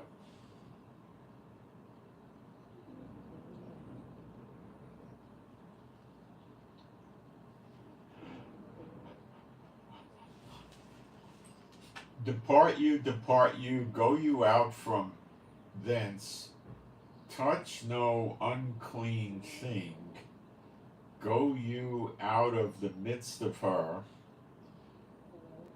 you clean that bear the vessels of Jehovah. For you shall not go out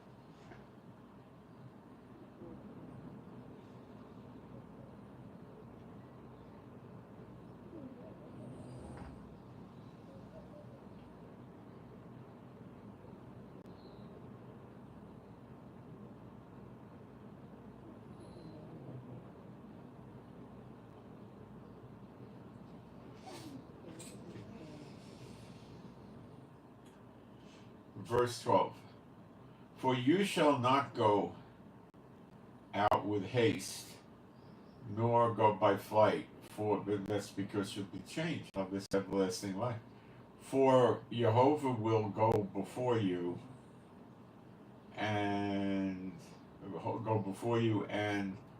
the Elohim Yisrael will be your reward. That's the glory of God of Israel. Behold, my servant shall deal prudently, he shall be exalted and extolled and be very high. As many were astonished at thee, his visage was so marred, more than any man.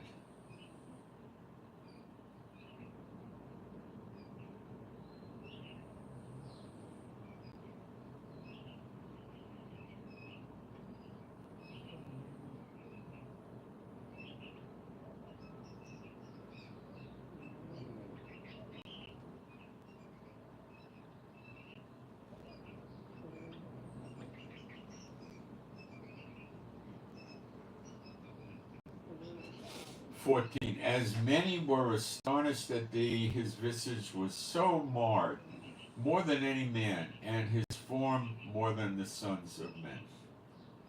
So shall he sprinkle, let's check that word, Nazar.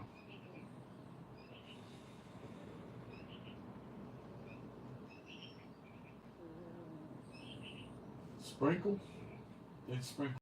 Sprinkle many heathen, the kings shall shut their mouths at him. That's like, they go, I think that's what that is. Maybe they just go, I don't know.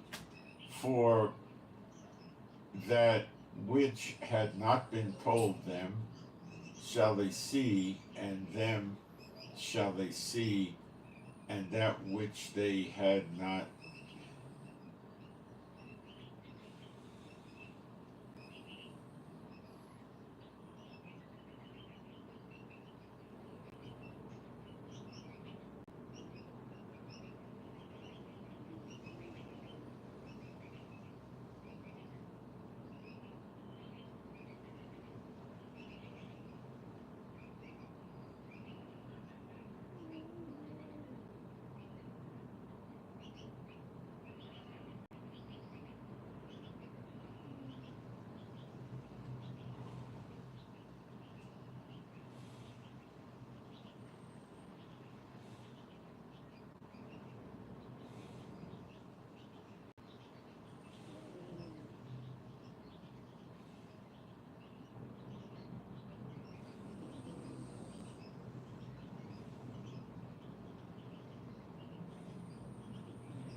So shall he. Okay, we did that one.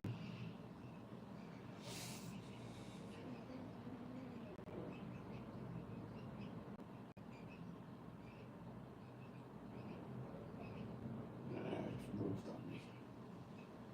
Let's get to the bottom here.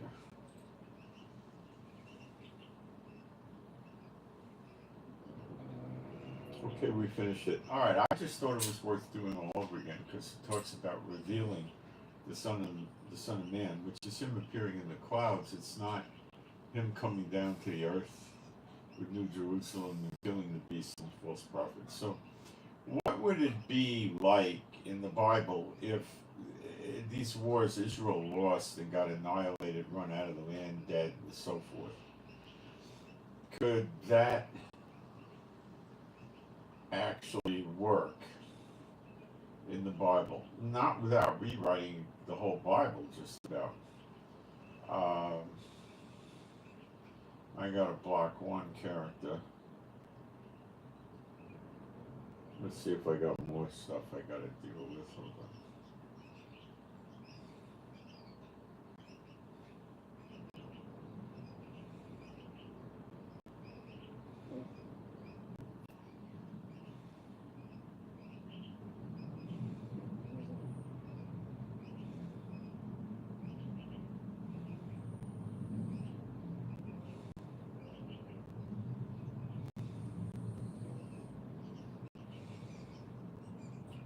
Cowboy, block. That's mocking. That's not coming here.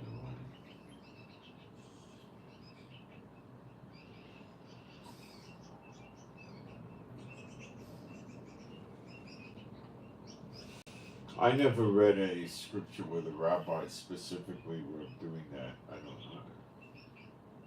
Oh, that's in after Zechariah 12. It's the false prophets. No, that's not. Yeah, that happens.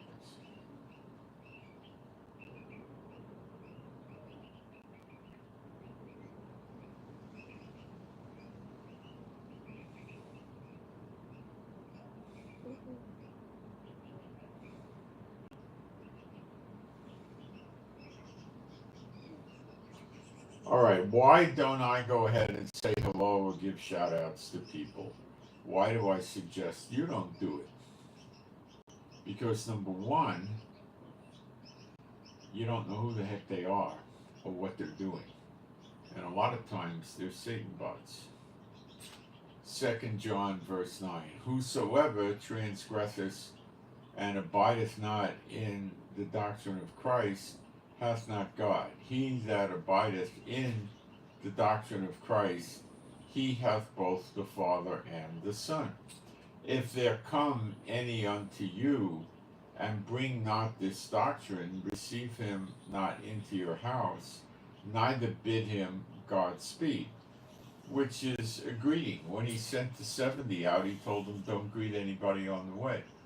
So they come in here and they try to get you to give a greeting to them, and they're church witches or something, and they know what they're doing. And then you do it, and then you open up the door by giving place to the devil, and they start in on you. Not a good idea.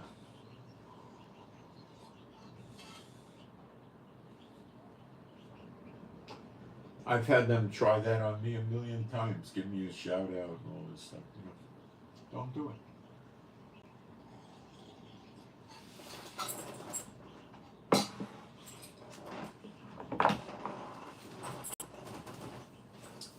Believers are not of the world, then we don't behave like the world. So what would happen, I mean, if we lost the war, and then they took Jerusalem back, first thing we'd need to be able to do is find the scripture that goes, Israel shall have the land for 75 years and then they will get run off the land again. There is no such scripture. Contrary to that, there's a scripture that would apply back to 1948, and it says that we will not leave the land again. So the scripture says we're not going to leave the land again. If all these Muslims surrounding us invaded us, what would they do? Make us citizens, set up equal opportunity situations for us, be nice to us, Or would they turn us into slaves if they didn't burn us alive? Well, they would burn and kill many of us. They would rape many of the women to death, which is their style. The terrorists. And they would basically kill everybody. And then they would take the land. And that is just not in the scriptures, kids. Israel has not lost any of its wars since 48, has not got run off the land. They persuaded Israel out of fear and money, threats of withdrawing aid and stuff like that, to give back parts of the land, the Sinai Peninsula and Gaza.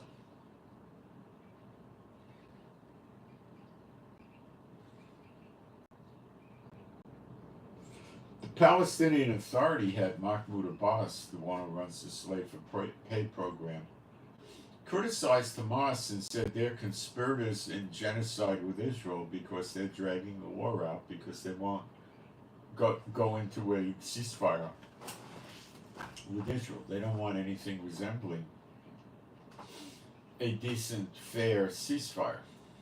And they don't want to give any hostages back for a ceasefire until after the ceasefire is complete, which means never give the hostages back.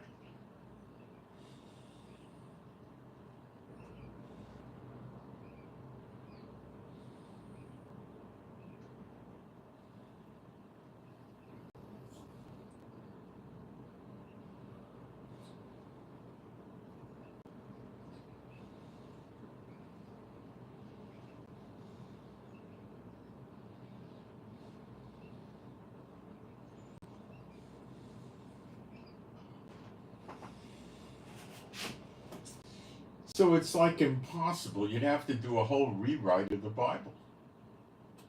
How would we have the great falling away down the road many years if we didn't, we weren't in Israel anymore? Well, then we wouldn't be anywhere to fall away in Israel. We wouldn't be here.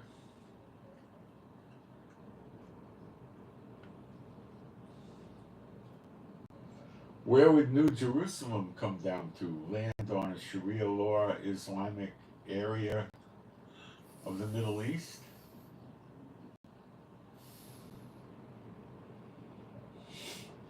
God would put his temple near this place with false shrines and false temples to false gods? Of course not. So then how would we have New Jerusalem? See, it just doesn't make any sense.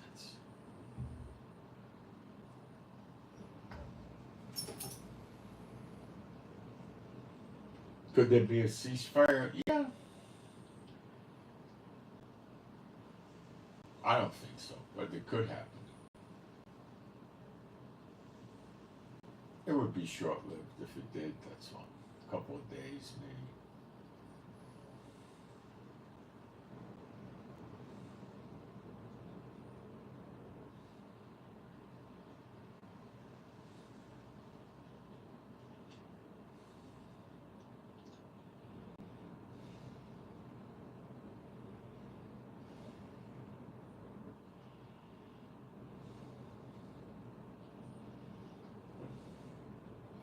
So, there's just no way, you'd have to throw the Bible out. So many of the prophecies wouldn't come to pass. I mean, you can't even build a case for this. It's so absurd,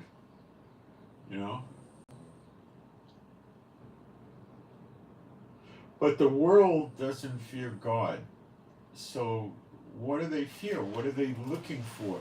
Well, they're looking at it in the eyes of the world.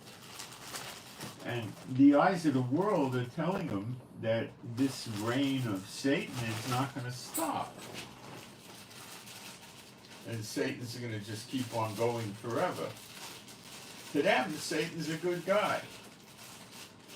They're deceived, they're confused, they don't know what they're talking about. They don't understand the Bible, and they fall for Satan. Their names are not written in the book of life, and that's it. And they're suckered in. And they'll figure it out when it's too late.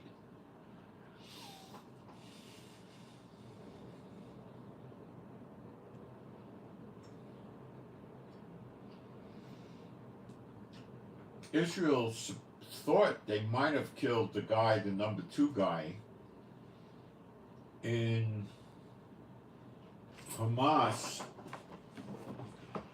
I think it's now 2 days ago. Netanyahu came out with a public statement that he wasn't sure if they killed the guy or not. But the Hamas people came out with a statement that this guy Deir was laughing at them for talking about having killed him. The problem with that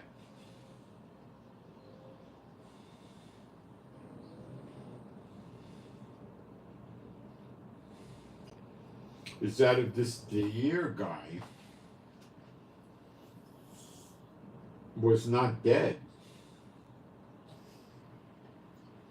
he would have come out publicly and made a video. Hey, look, I'm not dead. You know? Hold up a newspaper in the video or something like that. None of that ever happened.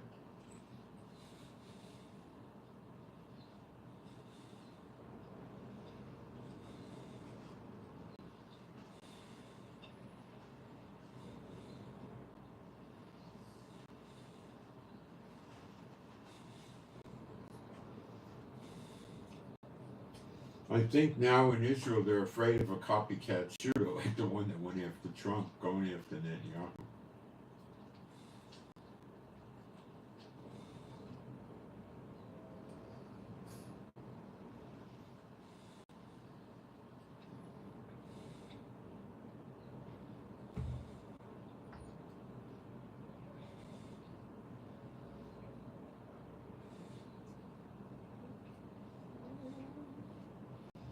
I'm trying to see if we got any updates on whether or not that character Deir was killed.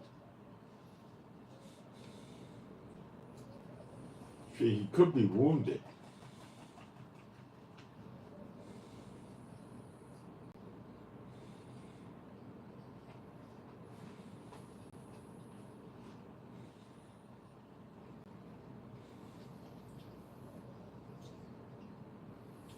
Hamas sources are saying that this guy was killed. Oh wait, I think that's a different one. Hold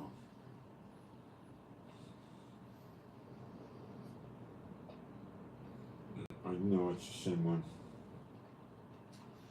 They're saying that if he wasn't killed, he was wounded.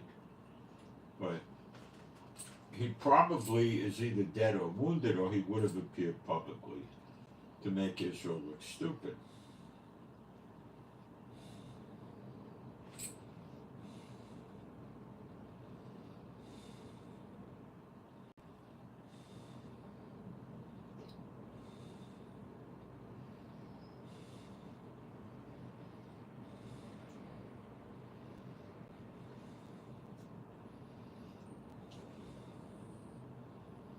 The name of the shooter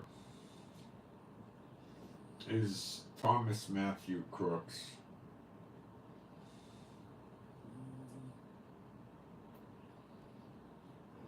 He lives in Bethel Park, Pennsylvania, 30 miles from Pittsburgh, a 20-year-old.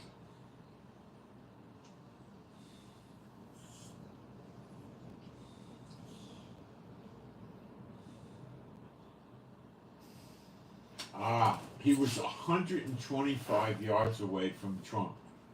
Now this really makes it look like something's fishy. They should have had agents on that roof. Normally they would.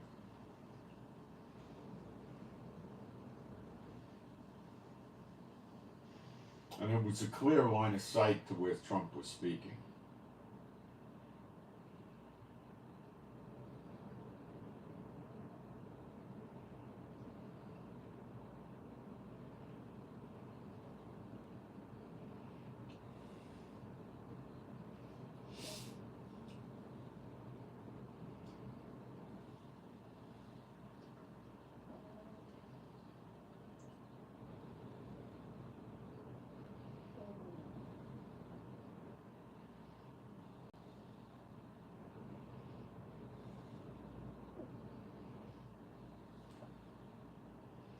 Yeah, 125 yards is not 200 or 300. There's no way they would have Trump out there with that rooftop not secured. There's just not any chance they would do it. Let's see if I can get anything out of social media yet. It looks really bad, guys.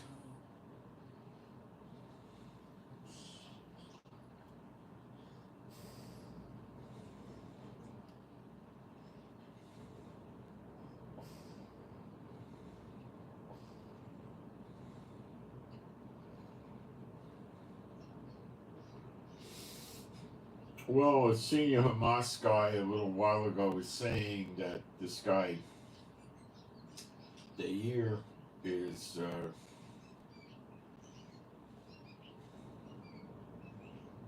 still alive. But alive doesn't mean he wasn't wounded. But they lie so much. You can't really go by anything that they say.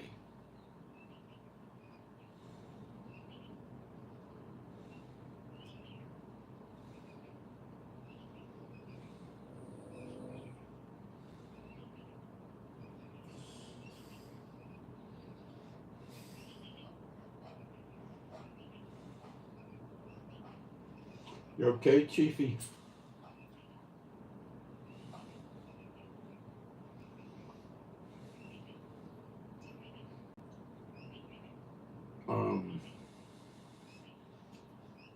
Is al-Din Aquila the commander of the Gaza City Brigade of, I think this was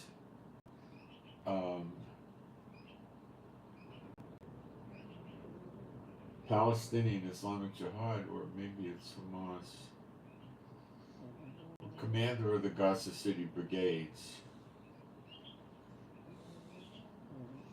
was killed yesterday or the day before when they did the attack.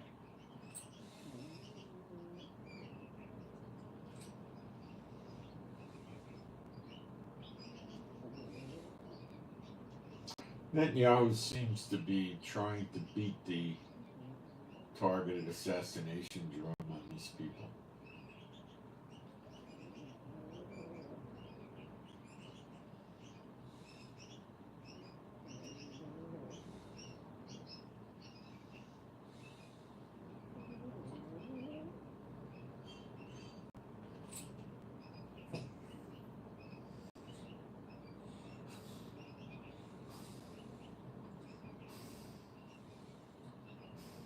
So we still don't know what happened to this Deir guy.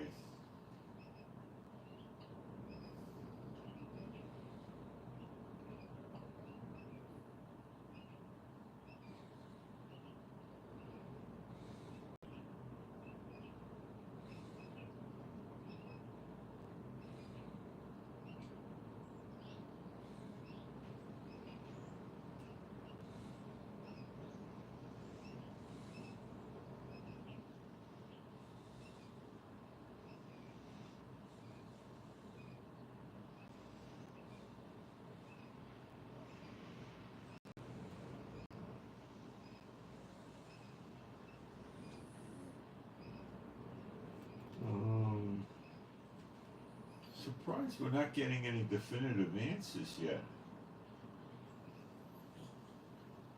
about this guy, the shooter.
This guy now they're saying is affiliated with the Antifa, the Trump shooter. He was arrested back in 2016, being involved in an anti-Trump protest in Pittsburgh. Well, if he was 20 years old, that would make him 12 years old at the time. See, the story stinks. You don't really arrest a 12-year-old.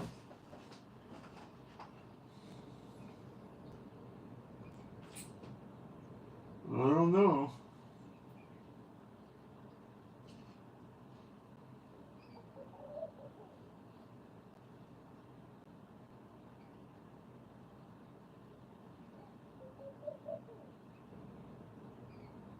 Someone else is saying that the guy's name was really Maxwell Yarrick, who just recently surfaced in Pennsylvania.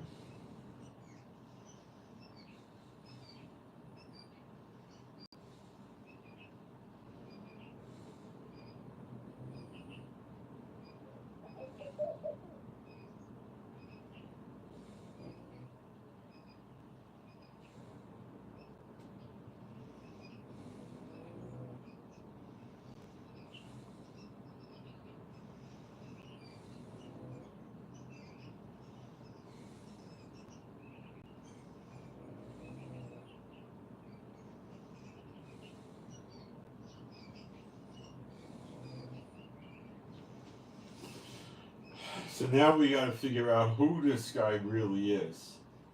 Again, it could be facial recognition and they're getting multiple hits on this guy. We don't know. Oh, wait a minute. Hold on, some more stuff.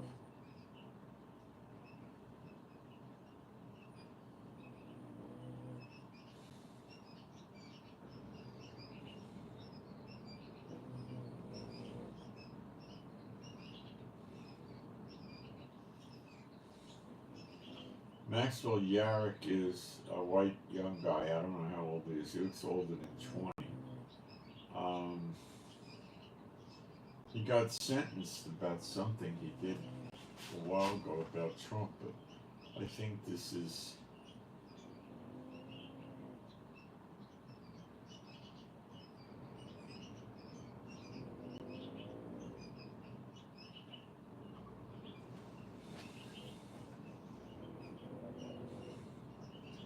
an altercation during an anti-Trump protest almost a year ago. Got this guy sentenced for 3 to 12 months in jail.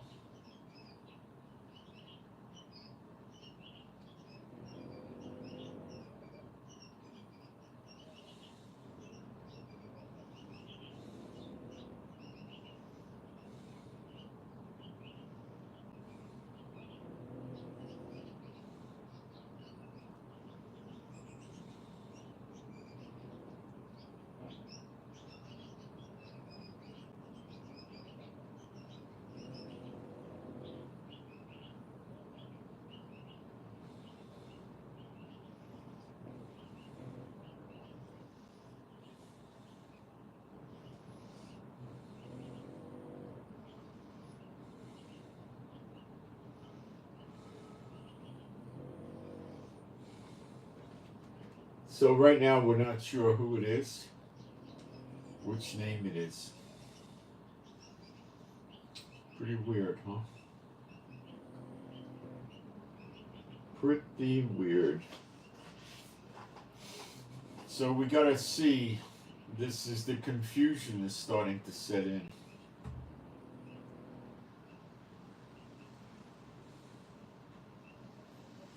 But still, I don't care what the person's name was. They shouldn't have let him get up on a roof 125 yards away from someone they're trying to protect. That's ridiculous. There's people that could get a hit with a pistol at that distance, really.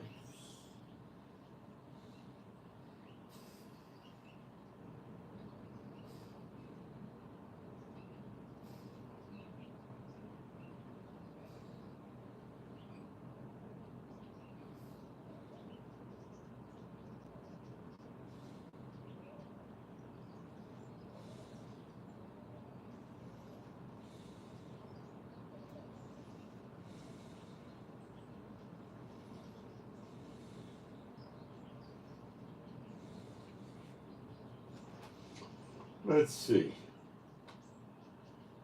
I don't see much else coming up here.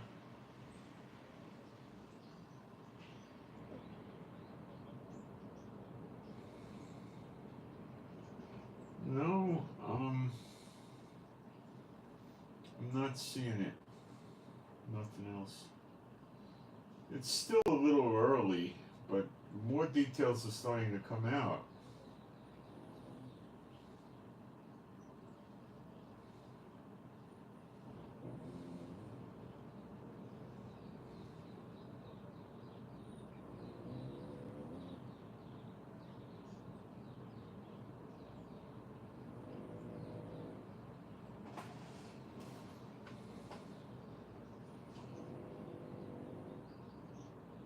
Yeah, 125 yards is way too close. Look, years ago, right after 9/11 happened, I bought a Springfield Target Level 308 semi-automatic rifle, and I had 20 round clips for it.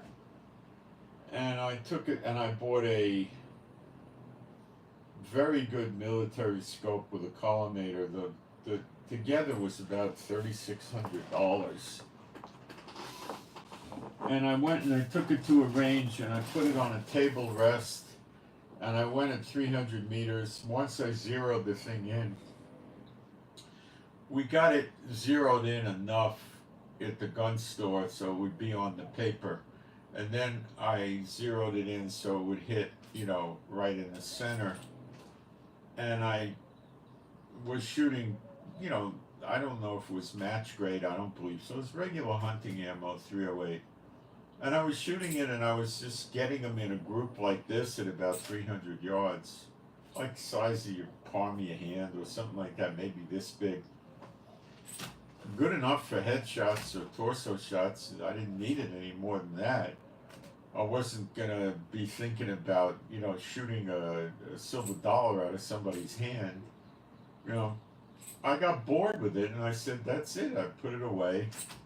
And then some years later I sold it. I hardly ever shot it. It was boring to shoot it. It was so accurate. It was so easy to shoot with that sight, with the collimator. You compensate for drop and distance and everything. I mean, it was low light, illumination. It was so easy at 300 yards. That's as far as the range went. There was nothing to it. I left it zeroed at 300 meters. So 3 years later, I could pick it up and hit somebody at 300 meters if I wanted to hit somebody at 500. So if I wanted to hit them in the belly button, I'd shoot for their eyebrows. I might not hit the belly button, I might hit the sternum, or I might hit the pelvis, but I'm going to get hit. It's 125. Look, I got gun trained by a guy once named Robbie Barkman, who used to be Jeff Cooper's range master. He was a fantastic pistol champion from South Africa. This is years and years ago. And this guy really taught me how to shoot the 45 government model. Oh, did he teach me? I had 8 days with this guy. And he was trying to get the class to shoot at 100 yards with the 45 and put it on the paper. And you can do it at 100 yards. I could never place a headshot at 125 yards, but I could probably get a torso shot at 125 yards with a 45 caliber government revolver with regular military 230 grain ball ammo, or match ammo, even better. I mean, I'd have to do it at a seated rest with my knees, or put the gun on a table with sand pads. Sandbags they have for shooting. They're like leather and, with sand inside. And I'd have to really take my time. But it can be done with a pistol. there's guys that shoot like in shows and circuses. They can go further. Some of these clowns can hit with a pistol at 300 yards. The right pistol. Usually a 45 ACP that's been accurized, and they usually use good ammo, match ammo. This match ammo means it's for target shooting contests. It's a little slower, it doesn't have the recoil, it's not self-defense ammo, but it'll still kill you. So anyway, that's just way too close. I could see them saying if somebody was out 600-700 yards, they don't worry about it too much.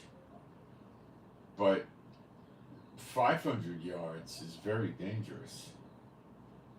Sniper rifles, forget sniper rifles, deer rifles do it. Go get a Ruger 30-06 deer rifle with bolt action, and you can pop things at 500 yards easily with a cheap scope, a 3 to 7 power scope. If you start getting cute and start going from 7 to 12 power, a really good military grade scope for $1,000, $1,500, it makes it even better. But if you buy the Remington 700 target model, the sniper gun, that's a police sniper gun. Maybe it's $700 today, something like that, and maybe put a $400 or $500 scope on it. You're gonna get hits like crazy. Most police sniper work is 60 yards or less. Most police sniper works is 60 yards or less. They don't fool around with long range shots. It's dangerous. Note, two innocent bystanders got hit near Trump. 1 killed, 1 wounded. That's exactly why the SWAT teams they might go 100 yards. But none of the supervisors are going to approve a 300, 400, 500 yard shot. I doubt. Okay? 60 yards is not a hard shot. Okay? You're not going to have a lot of problems with the wind because the bullet isn't going to be hanging out there in the breeze very long at 60 yards. Okay? And you don't have much trajectory to worry about. Most of the time, the sniper's not going to be shooting up into elevation. He's going to be shooting level or down from elevation, normally down from elevation. And if he's going to shoot through glass, he's not going to take a real precise shot.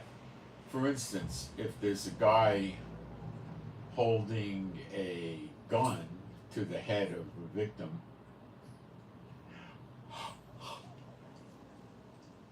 has his arm wrapped around the victim's neck, and the other hand, the gun's on the temple,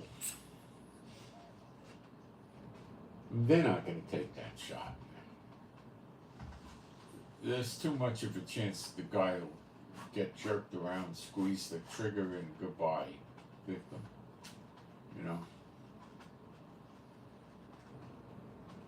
In some departments, you'll have ninjas on the SWAT team that may try something like this.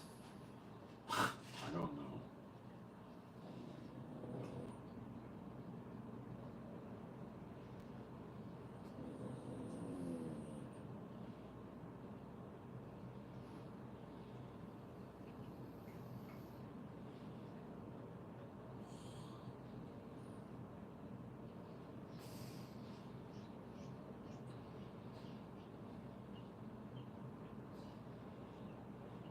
So what a sniper in a police department will do, there's a hostage situation, or normally it's hostage.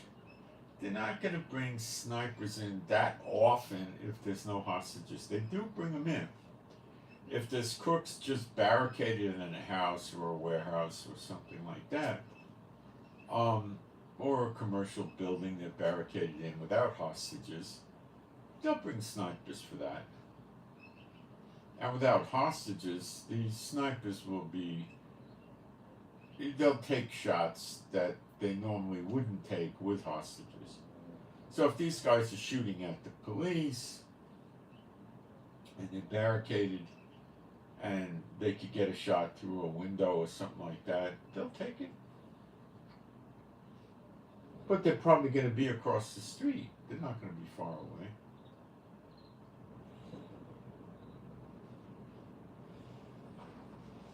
There's no way any police chief or senior officer is going to authorize long shots like 400 or 500 yards with hostages and innocent civilians. They're not crazy. They're not going to do that.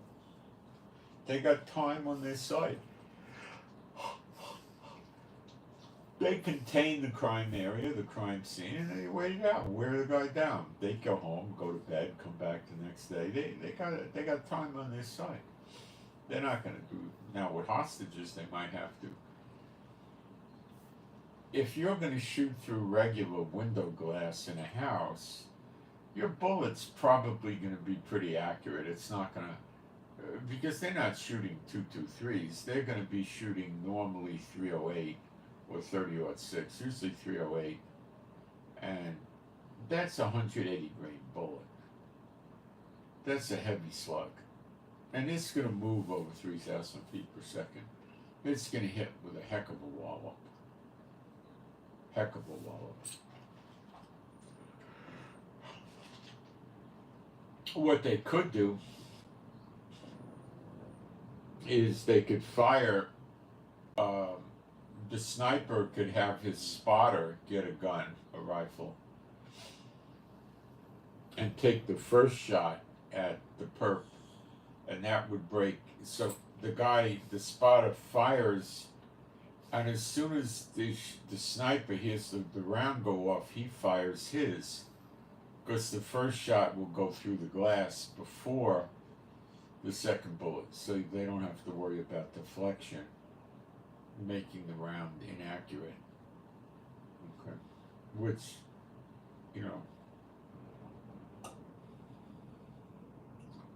it's a gutsy move. The other thing the guy can do, the sniper, can pull the trigger twice.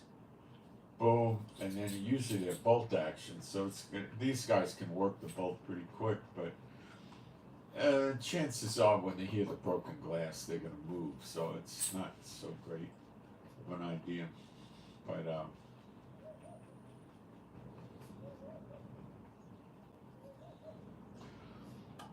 the big telltale sign now would be Trump is going to hire private security guards to beef up his security, and he's going to keep them close to him. And that's because Trump figured out it's a trap and an inside job, and he wants to protect himself.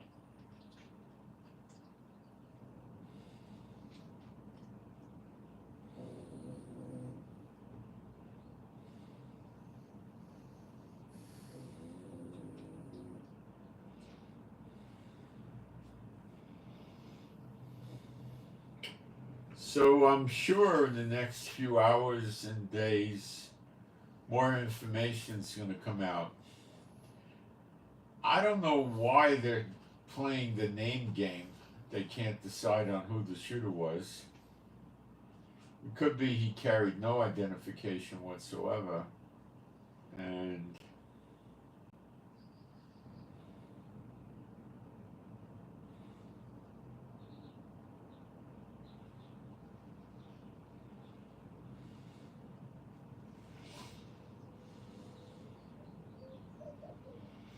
is this anything to do with ruler against ruler? Nah, I don't think so, not at this point.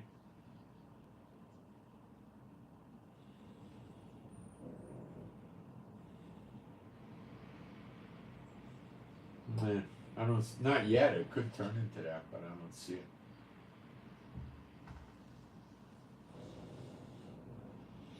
If Trump got killed, that would be maybe a turning point. I don't know.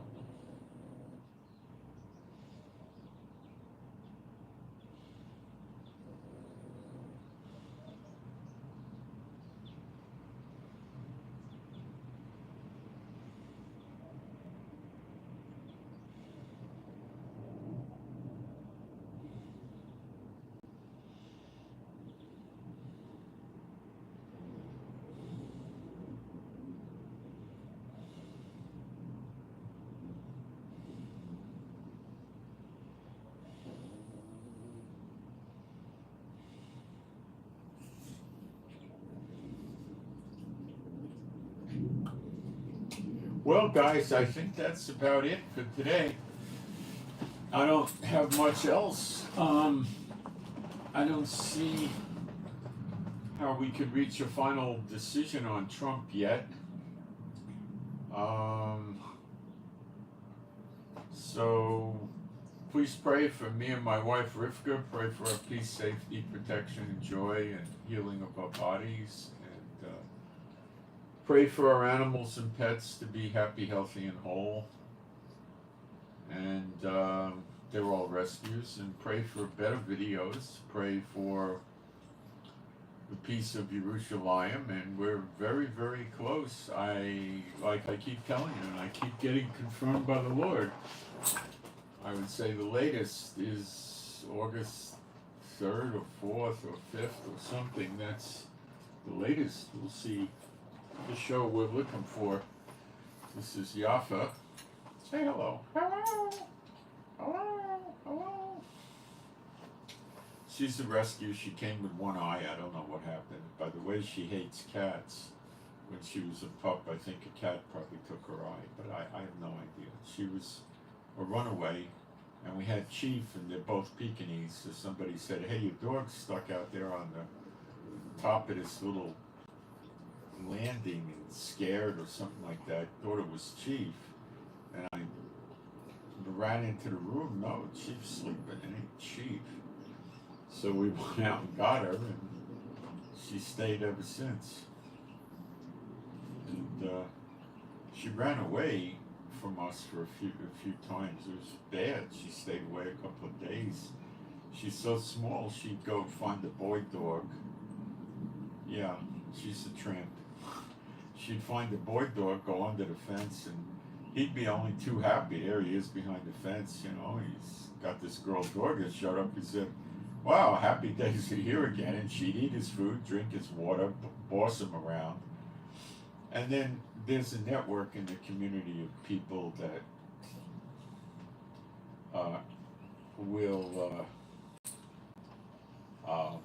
you know, there's a watch for runaway pets, and, you know, we got her back that way a few times, and then I just keep a cable on her in the yard so she doesn't run away. I think she's grown up enough where she wouldn't do it. She hasn't done it in maybe 2 years, but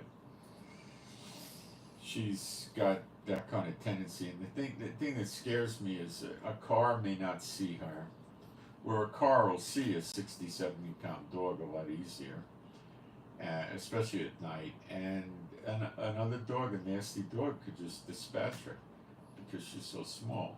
So we got to keep a close eye on her. She's a pretty good kid. She has a tendency of nagging with barking. She learned that from the other dogs. So I could put a bark collar on her, but I haven't. She's a pretty good kid. She's pleasant enough anyway. She likes children.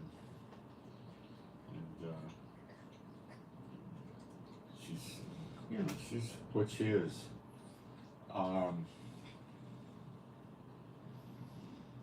She really doesn't suffer any handicap from just having one eye. She runs up and down steps, gets around. She's, you know, pretty good about that.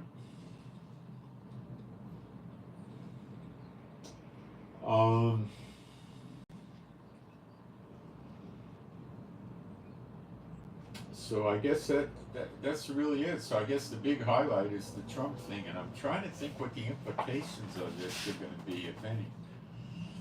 So far, I don't see many implications at all about this. It just happened, and it's it. You know, I don't think it's going to go anywhere. I just don't see it. I don't see it getting legs and leading to.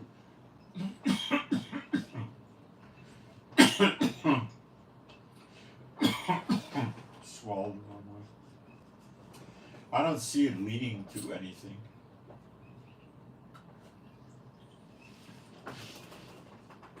It's just over, I think.